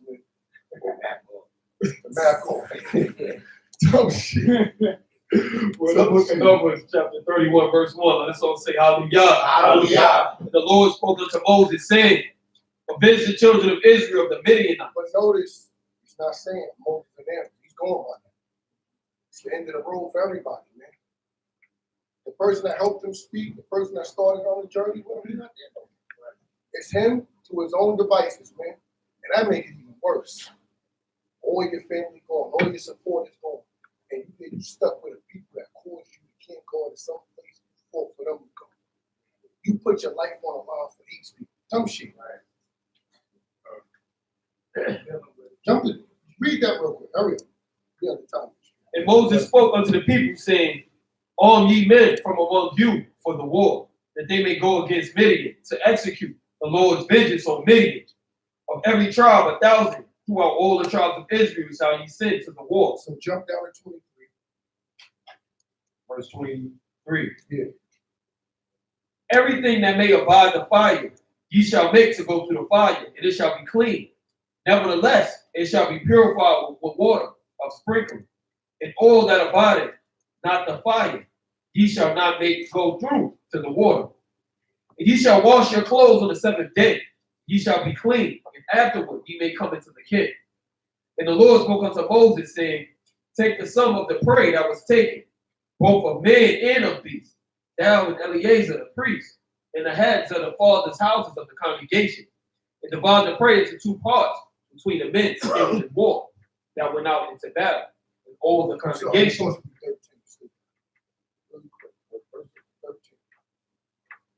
Verse 13. And Moses and Eleazar the priest, and all the princes of the congregation, went forth to meet them without the camp. And Moses was brought with the officers of the host. Now he's tight. It's the first time you've seen it. Now he's mad. Some shit. And the captains of thousands, and the captains of hundreds, who came from the service of the war. And Moses said unto them, have ye saved all the women alive? So you still found time to worry about yourself. You think about what you want. When he told you what God told you to do, he sacrificed everything.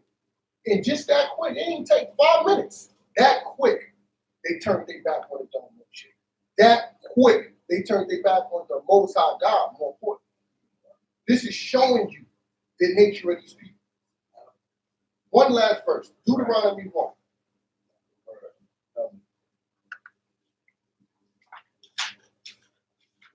So go to 31.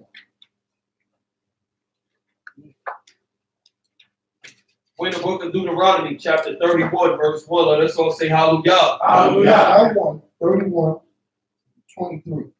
31, 23. So back to this. So when you segue into that, Deuteronomy 1 starts off, and these are the words that the Dome Moshe said to the general. This is to the children of Israel, and this is after the 40 years have been eclipsed, and everybody that was over that age of 20 has already died. And as we said before, he's going into a speech. But in this speech, he's telling you everything that you got to do. He's expounding upon the law. It's not like how when he first gave it to you, because it's more detailed. He's been practicing it for 40 years, so he understands the nuances and the things that you might not have gotten in Exodus. Whenever you read it in Deuteronomy, it's going to be way more defined.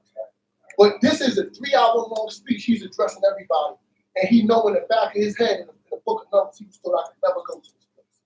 But he still got to be a soldier. He still got to have his chin up and chest out. and still go tell you this is what you got to do.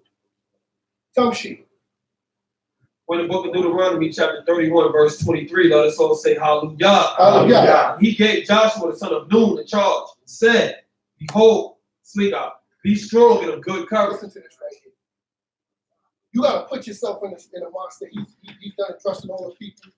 He off on the side. He said, Joshua, man, come on. Be strong and of good courage, man. And you got to understand the emotional state that Joshua's in right now. Because you hearing your leader break down and tell you, I can't go someplace, and he know he's better than every person in that crowd that's listening.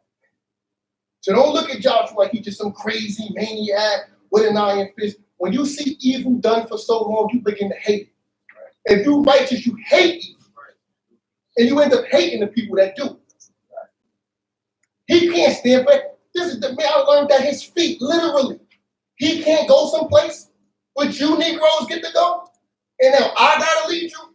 This shows you when you read Joshua, it's going to have a different light to you now. The context is completely different now. Because you know we deserve everything he gave to us. That's the only way he knew how to lead. You went from one extreme, super meek. He says, that ain't work. So let me go super crazy with this one. But God shows you through the duration of the book. It doesn't matter the type of leader that I give you. It's always going to be on you. So I gave you the meekest. I gave you the toughest. I gave you the wisest. I gave you the best attribute God, King Saul. I gave you the purest heart God. You guys just don't get it right. It's on you. This is why we don't believe in Christ, because it's never been about a man to deliver us. Right. If none of these men can do it, I can do it. If none of these men, if the man that put up with all of this couldn't get us to do right, how he gonna come down for our sins and we follow him? That's why you got. Do that even sound like it makes sense? No. When you read this book, do that even sound like, oh, I'm gonna send this dude, he's gonna get whipped mercilessly for your sins, which I wouldn't sign up my enemy to get beat for what we do. And it's not just. And it's not just. That'd be an everlasting whooping if somebody was got whipped for everything we did.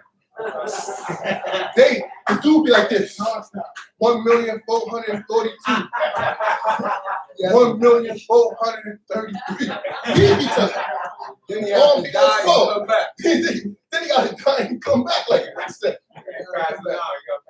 Come on, man. Like, understand this. Read this out, don't. Read this out. Verse 23. But thou shalt bring the children of Israel to the land which I swore unto them, and I will be with thee. And it came to pass when Moses had an end of writing the words of the Lord in the book until they were finished. So he wrote everything down for the people. And this is why it was so important. That's why when you say teach the children diligently, you might not understand it still, but I said at the beginning. But remember, read the next line. I'm going to tell you why that's so important. Come shoot. That Moses commanded the Levites that bore the ark of the covenant of the Lord, saying, take this book of the Lord and put it by the side of the ark of the covenant of the Lord your God. This didn't get passed out on Shabbat. You only got this if a Levite was hiding in your house. You didn't notice. This was all oral. So the point of this is, it had to be taught diligently to the children. You had to always, when you sit by the house, when you walk by the way, when you lie down, when you rise up, because it's not written down anywhere. So when a Jewish man said we need a Talmud, this was your Talmud. This was written down. This is the understanding that Moses gave to us right here. And it wasn't given, it was spoken out. We just wrote it down now. It wasn't handed out to everybody. So you got to understand the importance of how, this is how they could go to the Canaanites, like I said earlier, go into their land and see what they do. Remember, if you don't teach your children, they don't know nothing. So they go into this and they like, oh, hola, that seems kind of fun. Jump into the fire. You got to understand, this was why God said, beware, lest you forget Yah who brought thee forth out of the land of Egypt, out of the house of bondage, because it wasn't pamphlets handed out. This is a blessing only you get. This is so beautiful, man. And this is on your nightstand. You got to read this. You got to cherish this. You got to take hold of this and understand what God has given you. Something that even our forefathers ain't had. Tell me, she read it out. Verse 26. Of the covenant of the Lord your God, that it may be there for a witness against thee. For I know thy rebellion and thy stiff neck. Y'all do too after this. Tell me, she. Behold, while I am yet alive with you this day, ye have been rebellious against the Lord. How much more after my death A simple unto Yeah, y'all feel that? Some shit. a simple unto me, all the elders of your tribes and your officers, that I may speak these words into their ears and call heaven and earth to witness against them. For I know that after my death, ye will in any wise deal corruptly and turn aside. Listen, and he can't go. Understand that. His wife and his children get to go, and he gotta die here. He's separated from all of his family for the children of Israel's sake. So he vented. He already is venting right now. Yeah. He's letting you know, but then he's so eloquent and still so meek that in Deuteronomy 32, he wrote a song. And I want, if you're during a break, take time, read the song and understand what it Don Moshe is telling you. Understand what he's trying to convey. Feel his passion, feel his hurt, feel his pain. And then after that, fear God to keep the commandments. Hallelujah.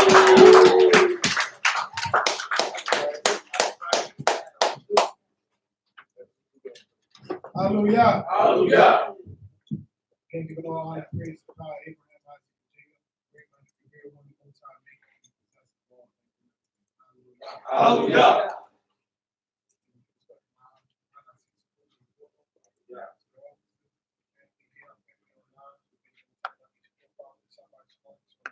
Shabbat shalom, shalom. That's going to conclude our morning session. Beautiful lesson. Look at our teacher, Moshe. His way to be blessed. Beautiful person. You understand me? Sign with continuous. That's what I got out of the lesson. Thank you, Creator, again for all our lives and the lives of our loved ones. Let us rise to faith. Hallelujah. Hallelujah.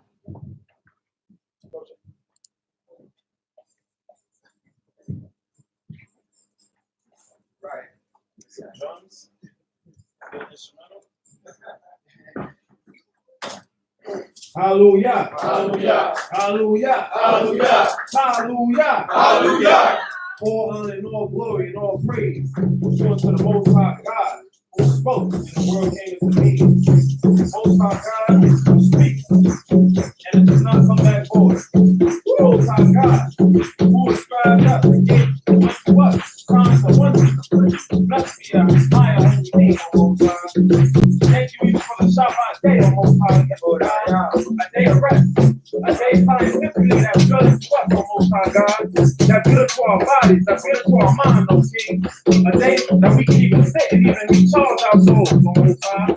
Thank you even for the season, O Most High God. Even the holy days you even given us to us, O Most High. The book you left on record. Describing these days, O Most High. Who we are lost, who we are destroyed, O Most High. But Jacob shall be saved, O Most High. Thank you for your great mercy, King. Thank you even for the day of Yom Kippur, the day that we can even sit down and even think ourselves, King, to even forgive ourselves and give ourselves to you, O Most High. We can forgive our sins, O King, and even give us a fresh start. O Most High, we ask that you even heard our cries, you even heard our hearts, and we can even be counted as acceptable to you, King, as we get into the festivities, O Most High, and even a time to enjoy our families, to enjoy our friends, O Most High God. Thank you, Most High, for all things and everything. Lord, too much things to thank you, Most High God. So we come together as a family, and we can give honor and praise to your name, O Most High. Hallelujah. Hallelujah. Hallelujah. Hallelujah. Hallelujah.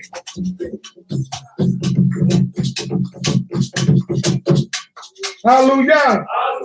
We pay homage We pay homage to the power of Abraham, to the power of Abraham, to the power of Yitzchak, to the power of Yitzchak, to the power of Israel. to the power of Israel. Hallelujah. Hallelujah. Hallelujah. Hallelujah. Hallelujah. Hallelujah. Praise the mighty Yah. Praise the mighty Yah. Amen.